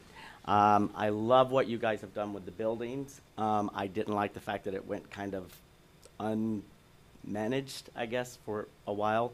And that lot that you now have has been an eyesore. So I'm looking forward to something, you're doing something nifty there. So I'm definitely in support of it. I think this is what North Miami needs to attract people like this. When we get them here, we need to keep them here. And this has been part of the problem with North Miami. And that's why you're having the situation right now with the Wendy's, because if you guys all remember, it was the same thing years ago with the Walmart. Thank you. Thank you. All right. With that said, public hearing is closed. Mr. Attorney. Right, so I just wanted to clarify on two conditions in the conclusion recommendations related to the parking lot. One is that in condition number 1, says the parking lot for the education facility shall be striped as proposed, and I think it should, if it's correct, also say including paving and drainage. Is that correct, Mr. Cook? Yes, sir. Okay. And the second is that in condition number 3, it talks about the parking lot shall receive a certificate of completion prior to finalization of building permits. The concern is that there would be a place to park once the building becomes operational. So I was suggesting alternatives of either issuance of building permits or the completion of construction or certificate of occupancy. So one of those instead of the word finalizations. I would think the certificate of occupancy would be appropriate in that that indicates that the building is ready to be occupied, and then we would need to have the parking available to service those who will be utilizing. Right. Okay, thank you for, and those two corrections. Okay. All right. And before I open board discussion, I just have a question, just to clarify from Mr. Darder. I know you said educational activities and all, and you mentioned 24 kids, and then that maximum, and that your programs or your hours of operation would be from 8 to 8. So we're not talking about having classes for children. Workshops. No, workshops. They come in, and we have certain people like Mimi Foray, other artists that come in from around the world, and we open up to do exchange programs with them, along with the city of North Miami with the MOCA. We work with the MOCA. We work with the school. These, we work. I'm sorry, but these children wouldn't be coming on their own? No, local kids, and they either come in a bus or they're driven by the parents. Okay. Yeah, they don't. And not they don't necessarily during no school hours? Well, we in the summer, no. Okay. Correct. Okay. Correct. Madam Chair? Yes, Mr. McDermott, I'm sorry, board I'm discussion. sorry. I'm sorry. I think this is really wonderful, and I'd like to make a motion to approve it, bearing discussion, you know. Anybody else want to make any comment? I Any think comment? Any other comment? I'd like to make a motion to second it. I believe it's a good idea. I would just want to make one request. I also think this is fantastic. I think this is exactly what we've been trying to get into North Miami. This is what our downtown redevelopment plan speaks to. The only thing I wanted to ask, though, is on speaker that had some concerns about the direction of traffic. When you're coming out of that parking lot, maybe it would be appropriate to put I think that would be a right turn only sign so that nobody's crossing traffic onto the other end by Publix. Or just a suggestion to help alleviate that concern. Well, if there's should be consensus on it, you can make it a board condition. Yeah. That'd be fine. That's fine. So I'll amend my motion to include that. Okay. I'll second it. Or you'll second Well, it. I'll second. do you accept? Okay. All right, so it's been moved by Mr. McDermott with the, Right Friendly turn amendment. only. thank you. Turn only. I'm not thinking. And seconded by Mr. Gentil, and roll call, please. And all of the staff conditions, of course. Of course. Yes. Of course. Yes. Definitely. Goes without saying. All right, roll call. Ms. Philippe, Yes. Ms. Cohen, Yes. Mr. McDermott, Yes. Ms. Hill, Yes. Mr. Genty. Yes. All right. Thank you You so got it. much for bringing this to our community. I'm so Thank you very excited, much. and I love the progress with these buildings. I've been following it for the last year or two, and I just think you guys are doing a great job. Thank you so very much. Appreciate that. Thank you. Yeah, Thank you very I much. think it's going to be. Made my night. when Thank you very It's much. going to be a Invite real, us. a real highlight to the city. Thanks, Gio. Yes. Thank you. Thank you all too. Glad you Appreciate kept it. the architecture. All right. Me too. Great. me too. Yeah, it's beautiful. Actually, looks better with, it's modernized a little bit. Okay, next case, it's running late. I've got a grandchild. Next case, V-09-18, Atelier Kids Learning Center, 12625 West Dixie Highway. Applicant is there. Okay, Mr. Cook, go ahead, do your Thank you, stuff. Madam Chair. As you stated, this is Atelier Kids Center, which will be located at 12625 West Dixie Highway. This is a special exception to allow an educational facility within the C3 district.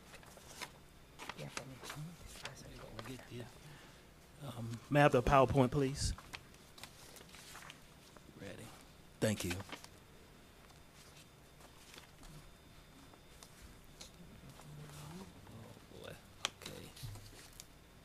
And we technically have difficulty now. Okay, all right. So,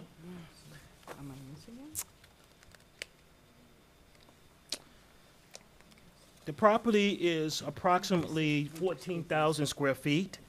It's located on the east side of West Dixie Highway and south of Northeast 127th Street. Is it going to work now? Okay, I think it's ready, ma'am. Thank you.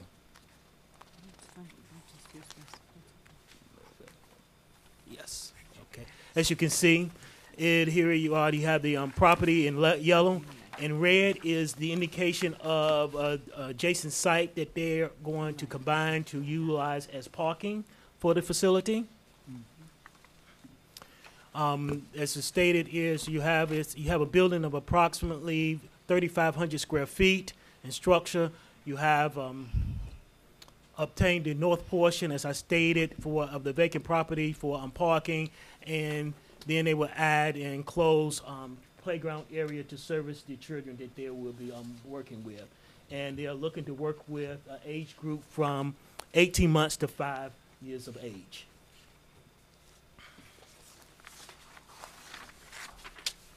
Stated special exception. The special exception is pursuant to Article 4, Division 2, Section 4-202, to allow for educational special or technical facility within the C3 district as stated. As you can see, this is the area map demonstrating all of the zones in the area. This property is located in the C3. It also has a few overlays over it that would help with the development for other use beyond just the educational use that they're saying there. As you can see on the plan, they have the site itself is C3, to the north is C3, to the south is C3, to the another south portion is C3, C3, C3, C3. So as you can see, they are in a sea of C3 in this area. Business.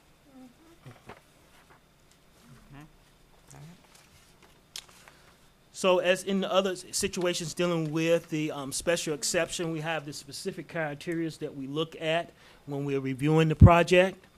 The first one is dealing with, is the listed area that is located requires a special exception for this use? Yes. Within the C3 district, you'll require a special exception for use of educational facility. Two, is there appropriate provision for access facilities adequate for the estimated traffic from public streets and sidewalks so to assure the public safety and avoid traffic congestion?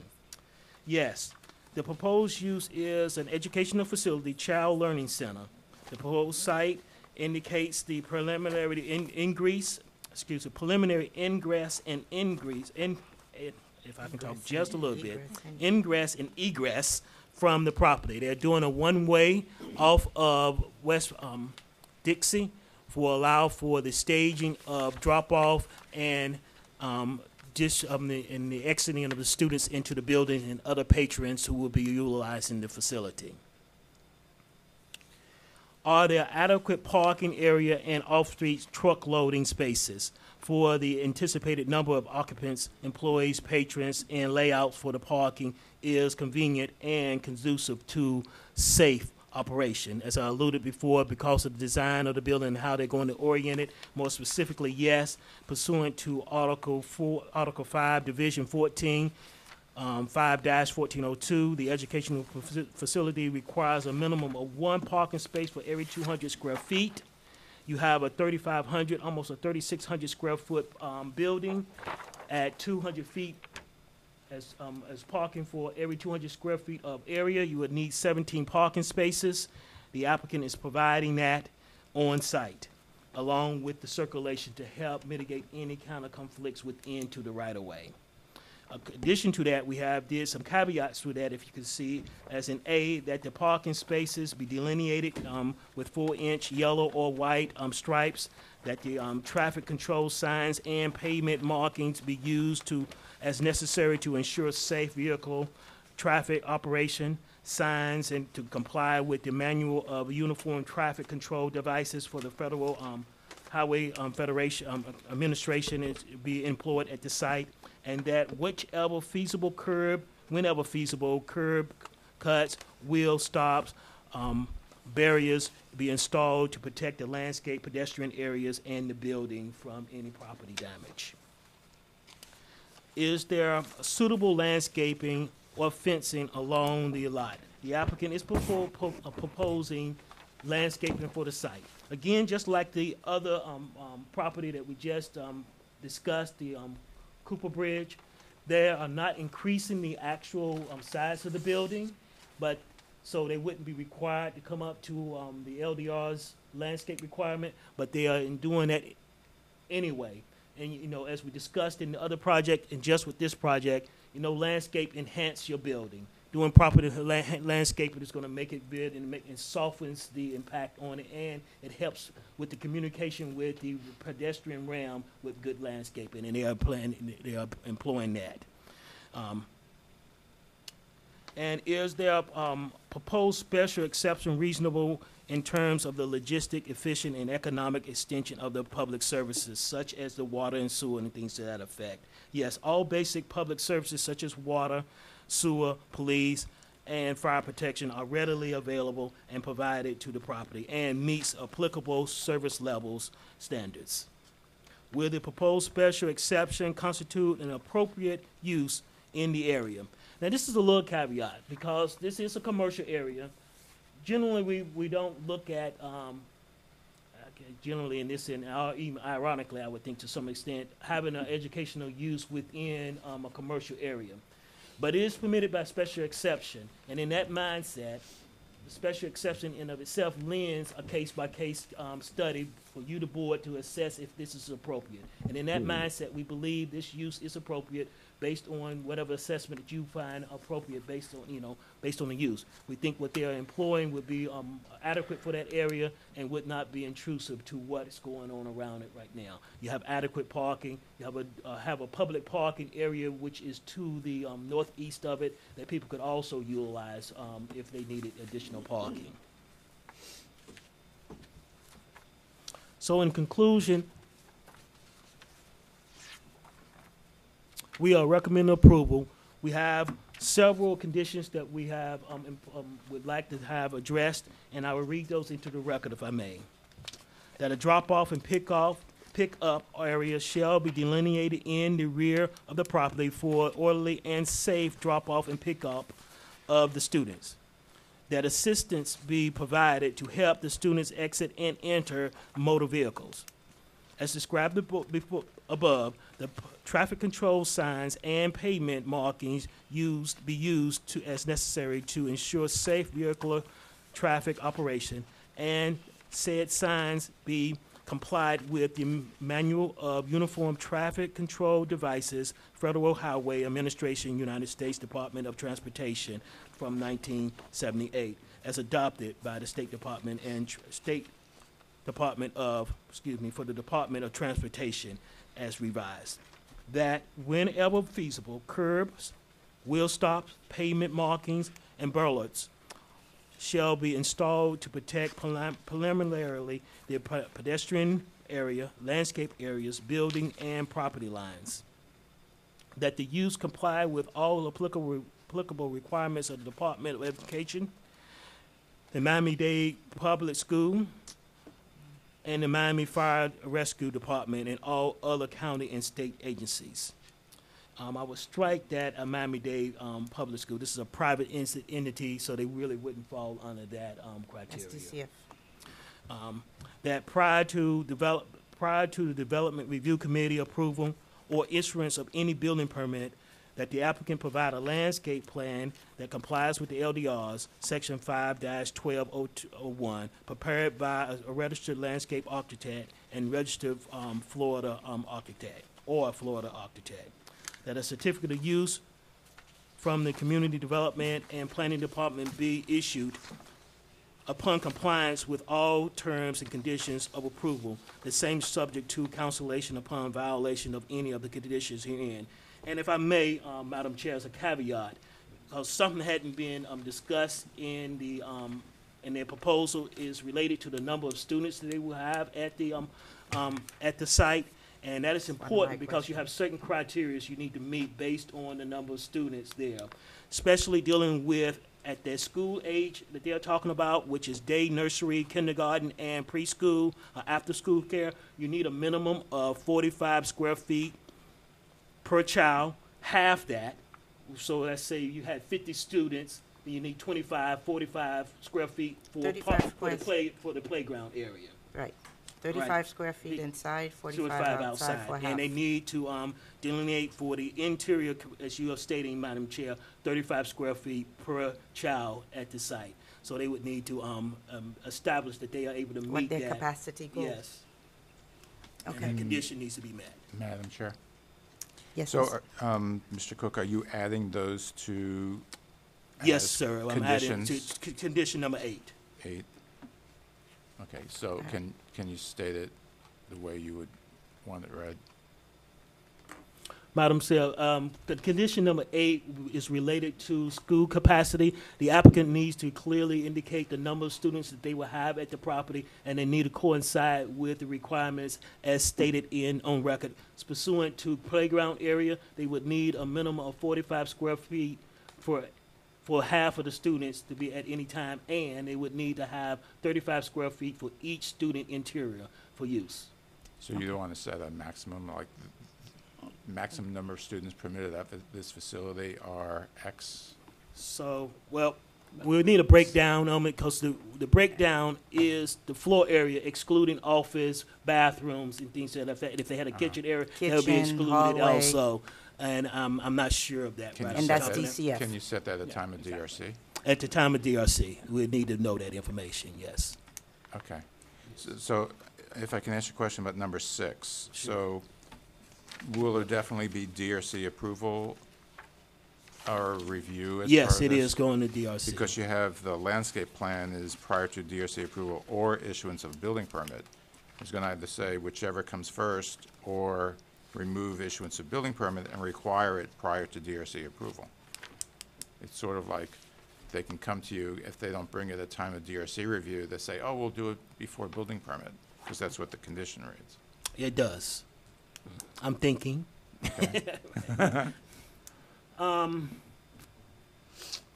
would say ideally we would need it at the time of at DRC. Yeah. Mhm. So you would strike or issuance of any building permits? Oh, yes. Yeah.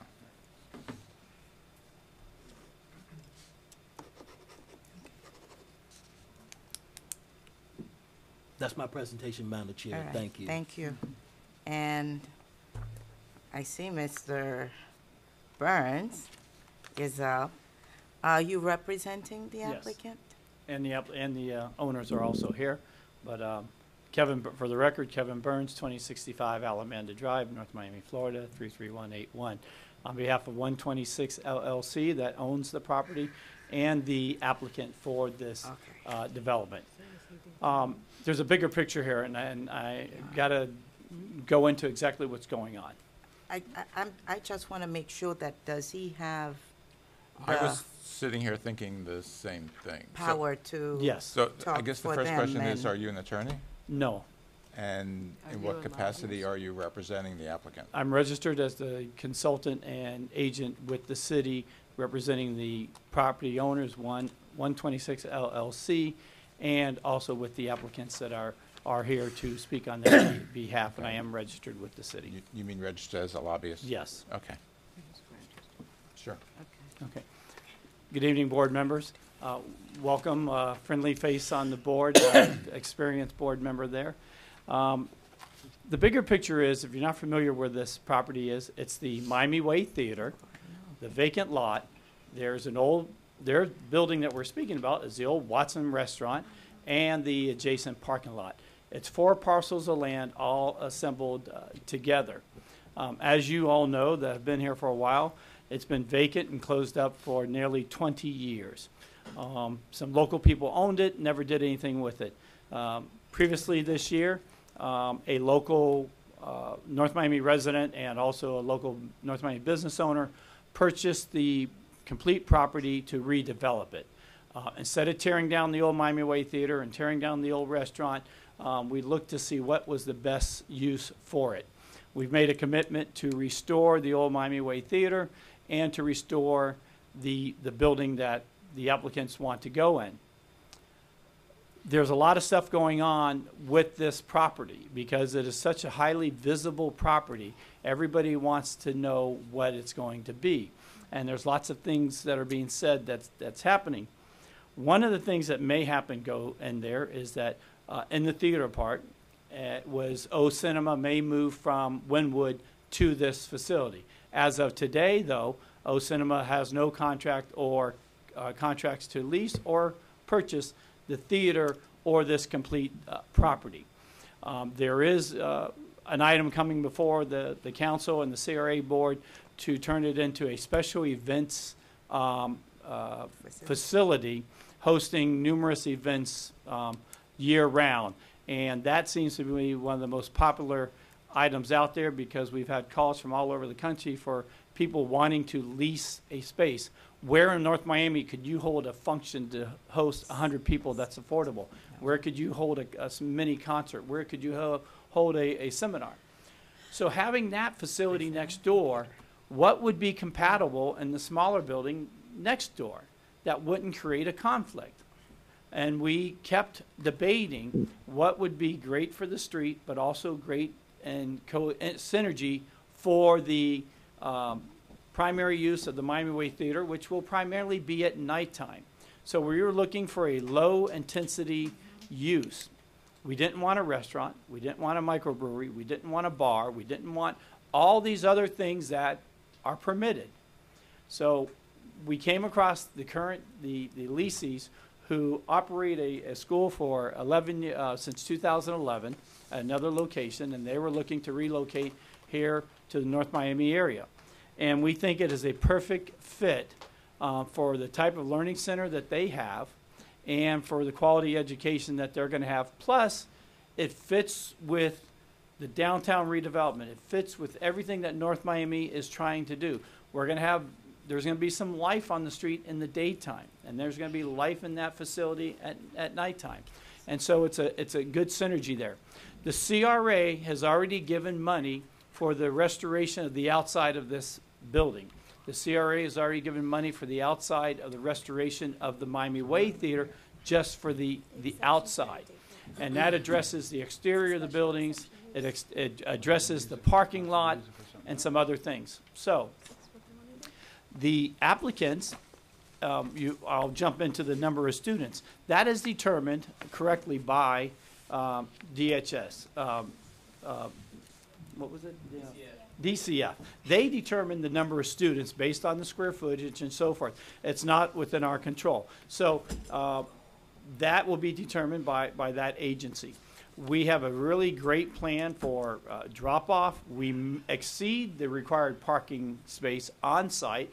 Plus, we have additional parking spaces available to us as part of the Miami Way Theater. Plus, there's additional on-street, and there's another city parking lot close by. We think this is going to be something that the city wants. There is no neighbors. There is no residential people that there's a conflict with. The perfect timing, just everything about it.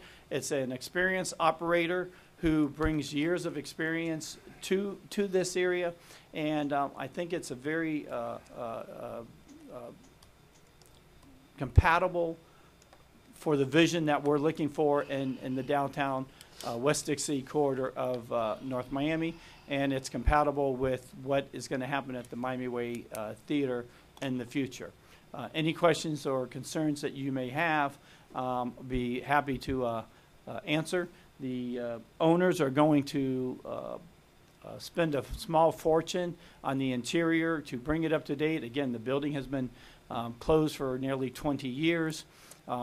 New roof, plumbing, electrical, and all that. Of course, the staff is going to review, and all the permits will be addressed and ascertained. So I'll just stop it there, and any questions or any concerns of the public, be happy to answer. Thank you, Mr. Burns. And now I will open public hearing.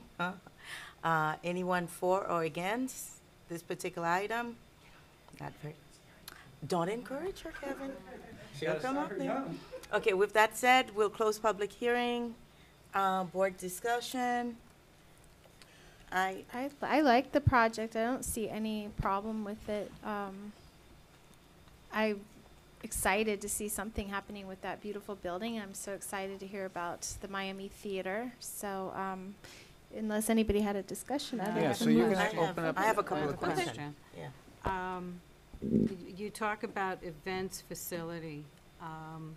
The fact that it's a school, will that forestall the ability to sell alcohol or serve alcohol?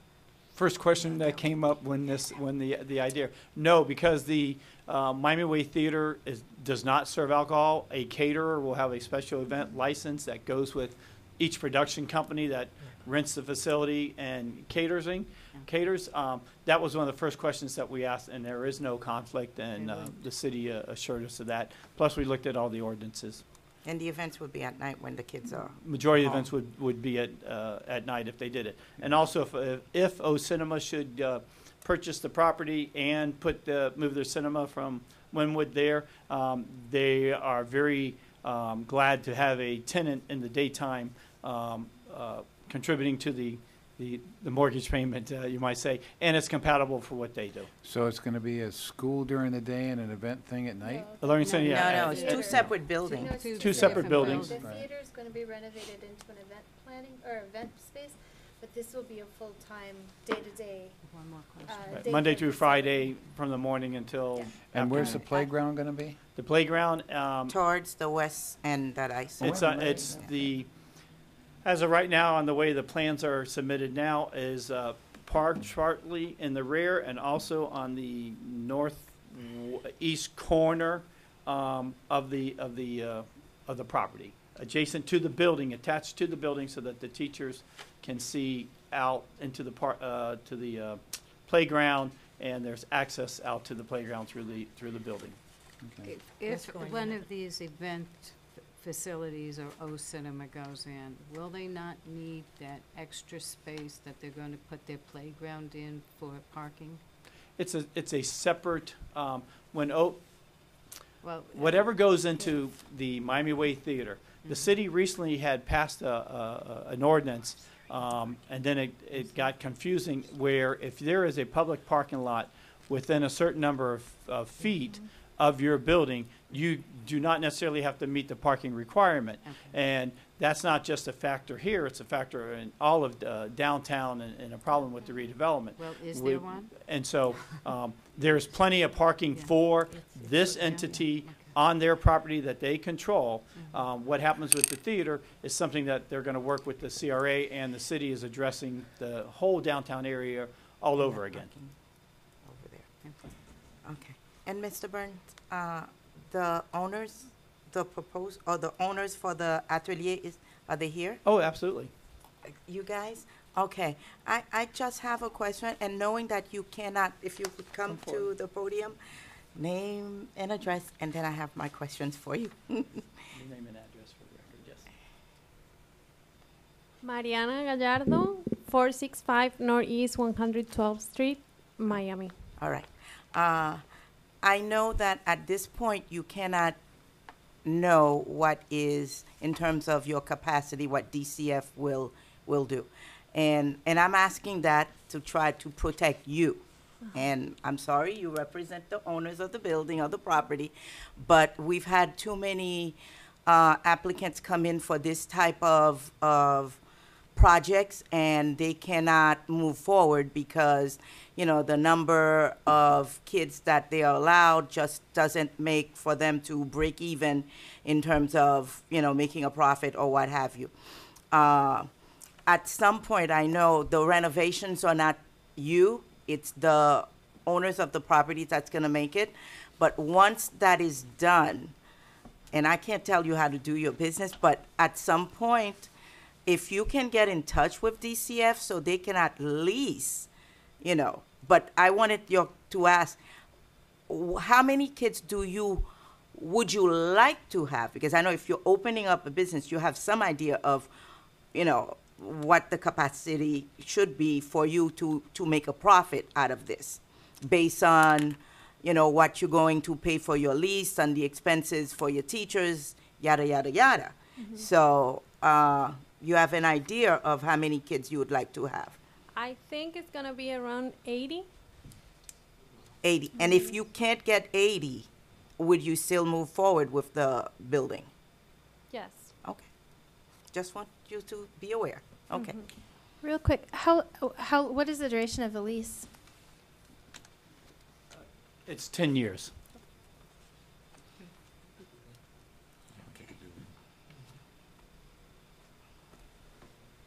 I'd like to move approval. Second? All right. Moved by Ms. Hill, seconded by Mr. McDermott. Any other discussion? Okay, roll call, please. Ms. Cohen? Oh, out of order today. Why Okay. Yes.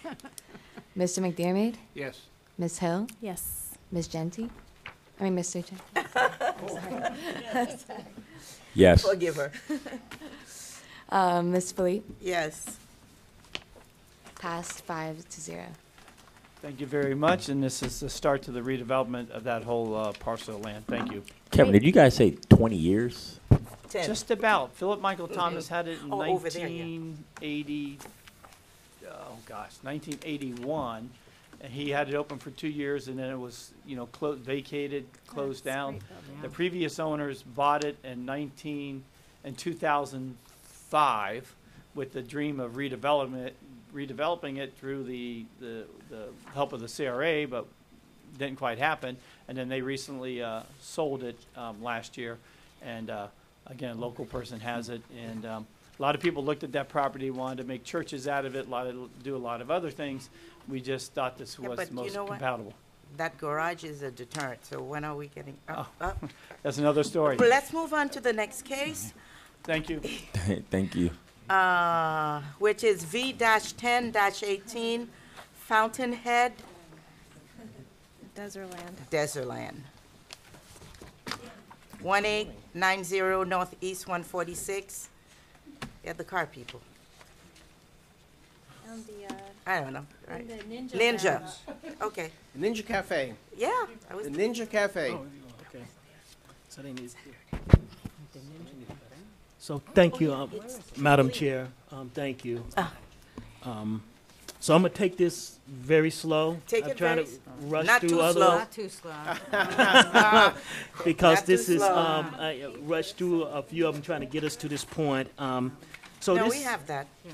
We have that in the package. Okay. All right. It's a Okay, little go bit ahead. more that they speak there. Oh, okay. A little bit more they give. A little bit more. Okay. Go ahead. So what we have before us is a special exception to allow for a sports field, recreational field, multi-purpose field within the M1 district. And that is to do something of that type, of course, is through this special exception. It's not by right per se, if you say. And if I may have the PowerPoint, please. Thank you. So as you stated, this is located at 1890 Northeast 146th Street. As you can see, this is actually at the corner of, that is Northeast, whichever you say, 20th Lane or 19th Avenue. I've seen it both at that given there. And it also is not clearly indicated there.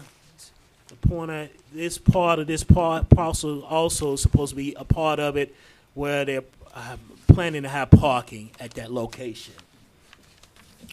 So also in that, you're looking at a parcel that is approximately 156,000 square feet, 3.58 acres. This is a large lot. The intent of this is to do, as I stated, a multi-purpose field. They talk about in the plan a paintball field. They also have discussed with me having archery, being able to transform it into a soccer field, and there may be other uses they may desire to utilize the property as also in the context of recreational amusement capacity. And you have also had previous zoning there. They did submit for a temporary use to have a block party at the site, which would have been great, but unfortunately, because of circumstances and things like that, we wasn't able to proceed forward, so it was denied. Hopefully, they will won't be discouraged by that, and we can get it done next time around with earlier submittal and things to that effect. So as stated, this is a special exception per Article 4, Division 2, Section 4-202, to allow for a recreational sports facility in the M1 Industrial District. So what we have here is a conceptual plan, site plan, to what they're talking about doing, and the dots representing barriers that people could hide behind in the context of a paintball facility going on. If you see other items that they have located out there, such as, and I don't have my site plan in front of me, but it's okay. Thank you. Such as a seating area, reception area for rental and storage and things to that effect going on at the site. So when we looked at this, as we have with other special exceptions, okay, before I get that far, we have a context of the area as a characteristic of the area as it's dealing with the zoning. And as you can see, this is essentially all industrial around it. You have it to the northwest that's still buffered by M1. You have a residential component, but that's, you know, buffered as I stated there. So you have that all around there. So when you're looking at this analysis, as we did with the others, you have certain criteria that you need to address to move this forward for an approval. And when we looked at this item, we looked at it in the context of the use. For full disclosure, when I normally look at a special exception, we look at it in the context not only for the use, but also with the facilities that they're going to be providing, such as the parking, landscaping, and things to that effect. For the sake of proceeding forward and things like that, and understanding that this property also, this use would also have to go to the Development Review Committee, we said, okay, we can see the use being here. You know, look at the location, look at it as adjacent to the interior recreational facility they have on the east side. So it's not incompatible, it's industrial. So we can look at meshing out all the specifics during the DRC process. So this is where we are. So we're looking at the use, that foundation there. So first one we have is this listed as a special exception for this district? As with the other ones, yes. Within the M1 district, you need a special exception to do this use. So dealing with the next part, we're dealing with, is there appropriate provisions for access facilities adequate for the estimated traffic from public streets and sidewalks so to ensure public safety and to avoid traffic congestion? So this is pending. Pending because we haven't really had a plan that demonstrates that. Now we know, being familiar with the site, that they have access from the 146, they have access from northeast 20th Lane and things to that effect. But we need to know what the landscaping would be, how they will have access for the public when they are parking to get to that use that they are proposing. So with that in mind, we said the development of the detailed site plan and required to provide development of the detailed site plan and requirements to provide usable, and traffic impact calculations shall be included in the development review process site plan for approval. The applicant requests to approve only the use intended here. The site plan and the specifics shall be reviewed, public safety and all that shall be reviewed at time of development review. Are there adequate parking areas and off-street truck loading, etc.? Again, we have it pending.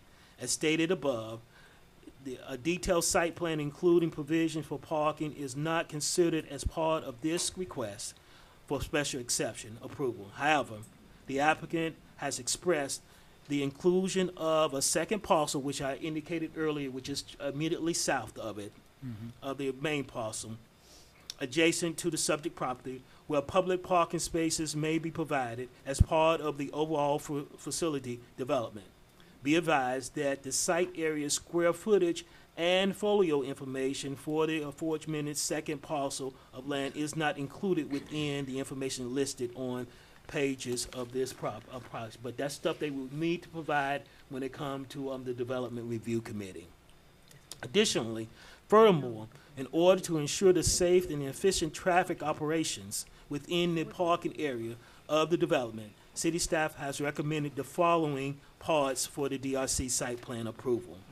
That all parking spaces be delineated in 4-inch white or yellow single striped lines, that the traffic control signs and pavement markings be used as necessary to ensure safe vehicular traffic operation, said signs to comply with the Manual of Uniform Traffic Control Devices, Federal Highway Administration, United States Department of Transportation, 1974, as adopted by the State Department of Transportation as revised, and that wherever feasible, curb, wheel stops, or bollards be installed to protect landscape areas, pedestrian areas, and buildings and property lines.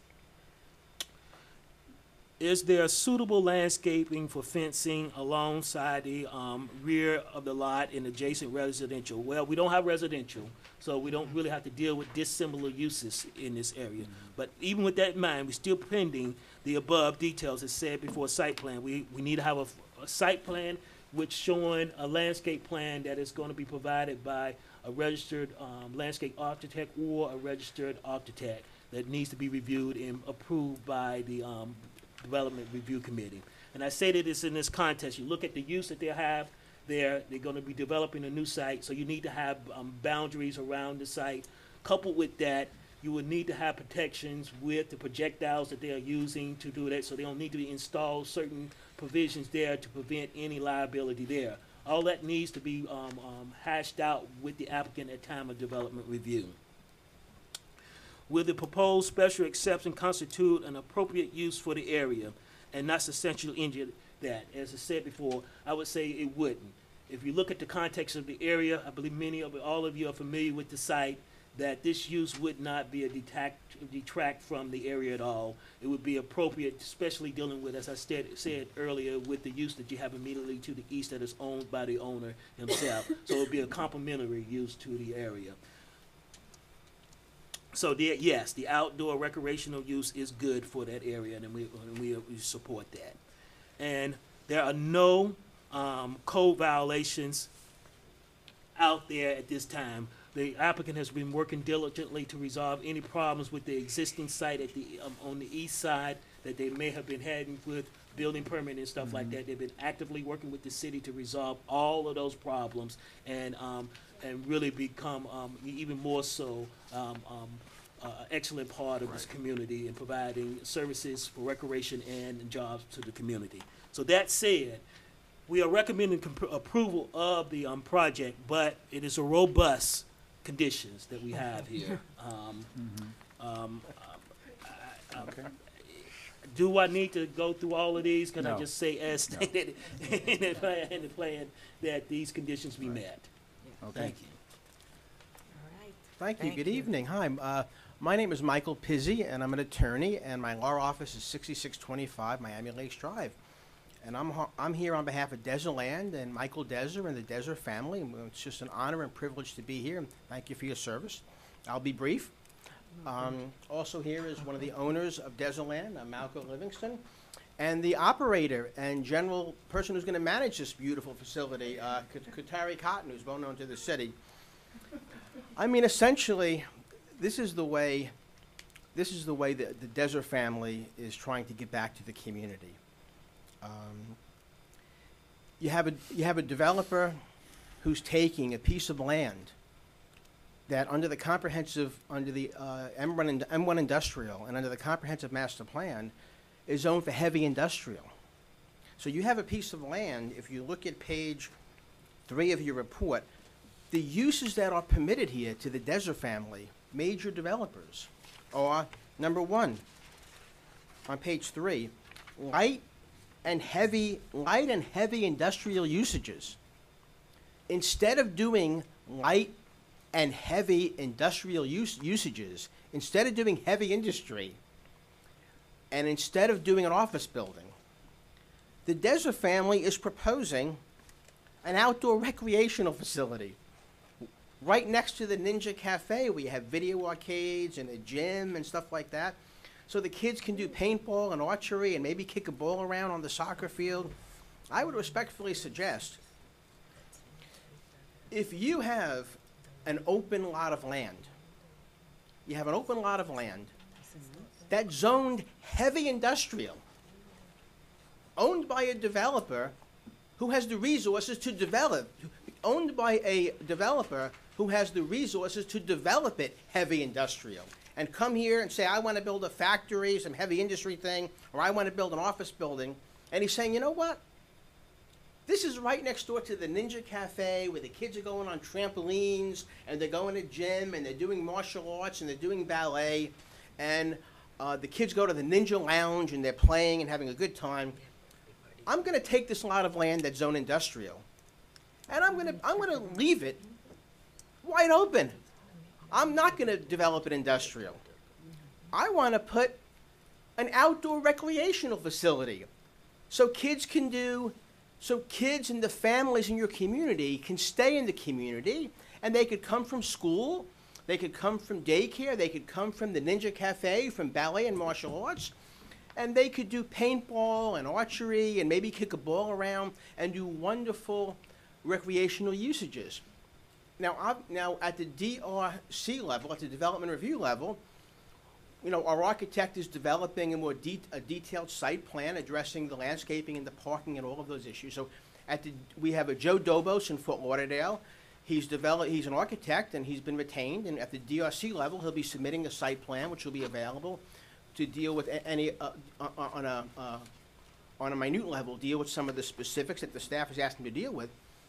But the only purpose tonight is to ask you to approve and lock in the use. The only reason we're here tonight, our only purpose is to say, give us permission to use this as an open field for children and families to do recreational things. And I can't imagine, and you know what? I'm glad your grandchild is there, because the Desert family is going to build something designed for your grandchild to go kick a soccer ball around and learn paintball and do archery. So now this wonderful child and the other kids can go and learn martial arts and ballet and go to the Ninja Cafe and have a shake and go to the video arcade and play on the trampoline. And then when they leave the Ninja Cafe, what are they going to see? Are they going to see a building, an office building, an industry? No, they're going to see an open soccer field and paintball and archery. It's perfectly compatible. It's perfect. And we're simply asking you to give us permission to give you a recreational facility for families, which is perfect. And at the DRC level, we'll have more details. I want to just mention a couple of things. Mr. Cook, the city manager, they did a phenomenal job. And the Desert family is here to say, we're here to fully thank the staff. You had us at hello. We're agreeing to all staff recommendations. So Mr. Desert said, whatever Mr. Cook wants, we're agreeing to it tonight. We agree to all the staff recommendations. We're going to do what they want. You had us at hello. I would just point out a couple of things I'd like to highlight while I'm here. I would note that if you look at page 3, if you look at the permitted usages, among the permitted usages, the things you're allowed to do under the comprehensive master plan is nonprofit neighborhood social and recreational activities, number 8. Number 9, entertainment. Number 7, parks and open space. So if you look at page 3 under the usages, open space, recreational facilities, entertainment, they just want to do exactly what you want them to do and what your goals are. They're going to do what you want them to do. So I would note that if you look at the site plan, if you look at the the staff report. We've got you, Mr. Mr. Mayor. Pitt, thank you. Thank you. You sold that. Do I got it? Yeah. Are you gonna let us do it? You gonna let us do something for the kid? Thank you. We understand it, Mr. Mayor. Thank you very much. We're ready to go. We're tired. We got it, Michael. Thanks for saving the best for last. Really? All right, all right. And there'll be no drive-throughs there. Absolutely not. Okay. It's not permitted. All right. They can bring their lunch. Okay, and I know the two young ladies, you're there for it. So in essence of time, I'm just going to ask, if you don't mind. Okay, well, no, we Open and can't go close it. that way. Okay. No, you got We're open and close public forum. I see our city attorney, our attorney has a question, has his hand up. So you have something to say with regards to the item. Yes, so I understand that staff has allowed the application to go forward without the submission of a formal site plan. Mhm. It's not my role to say otherwise. It was a staff decision. I would just point out to the board that one of the requirements of the code is to submit a site plan at this stage in the process. What that does, it provides an opportunity for this board also to provide input into the site review process. So by approving it without a site plan, you are deferring to the, the Development Review Committee to complete that review. And so I just wanted to point that out. I feel if I would be negligent in my duties we if got I you. didn't make that point. And unless my colleagues on the board have no clue of what these places look like, as they're generally like cookie cutters the same way that it is. My only thing is that I saw that you plan on having a temporary trailer as your office. It's just that trailers eventually deteriorate and looks bad. So, you know. Yeah, we're willing to remove that from the application going forward to the SC. So I will say for the record, we're yes to everything. So we will remove the trailer, and we just want to go forward and build something for the kids. All right, well, I don't have any more other question. Make a motion to Wait, wait. approve? Oh, I'm sorry. No, Mr. Cook. If I may, Chair, not to belabor the point, because of the size of the project, this will also have to go to city council as part of That's review. fine. So, No, that is fine. Okay, so, Mr. McDermott? Yeah. Now? Yes. Go ahead. Go ahead. Can I make a motion to approve? Second. Okay, it's been moved by Mr. McDermott, seconded by Mr. Gentil. Roll call? Ms. Philippe, Yes. Ms. Cohen, Yes. Mr. McDermott, Yes. Ms. Hill, Mr. Genty. Yes. Yes. Okay. Thank you Pass very 5-0. much.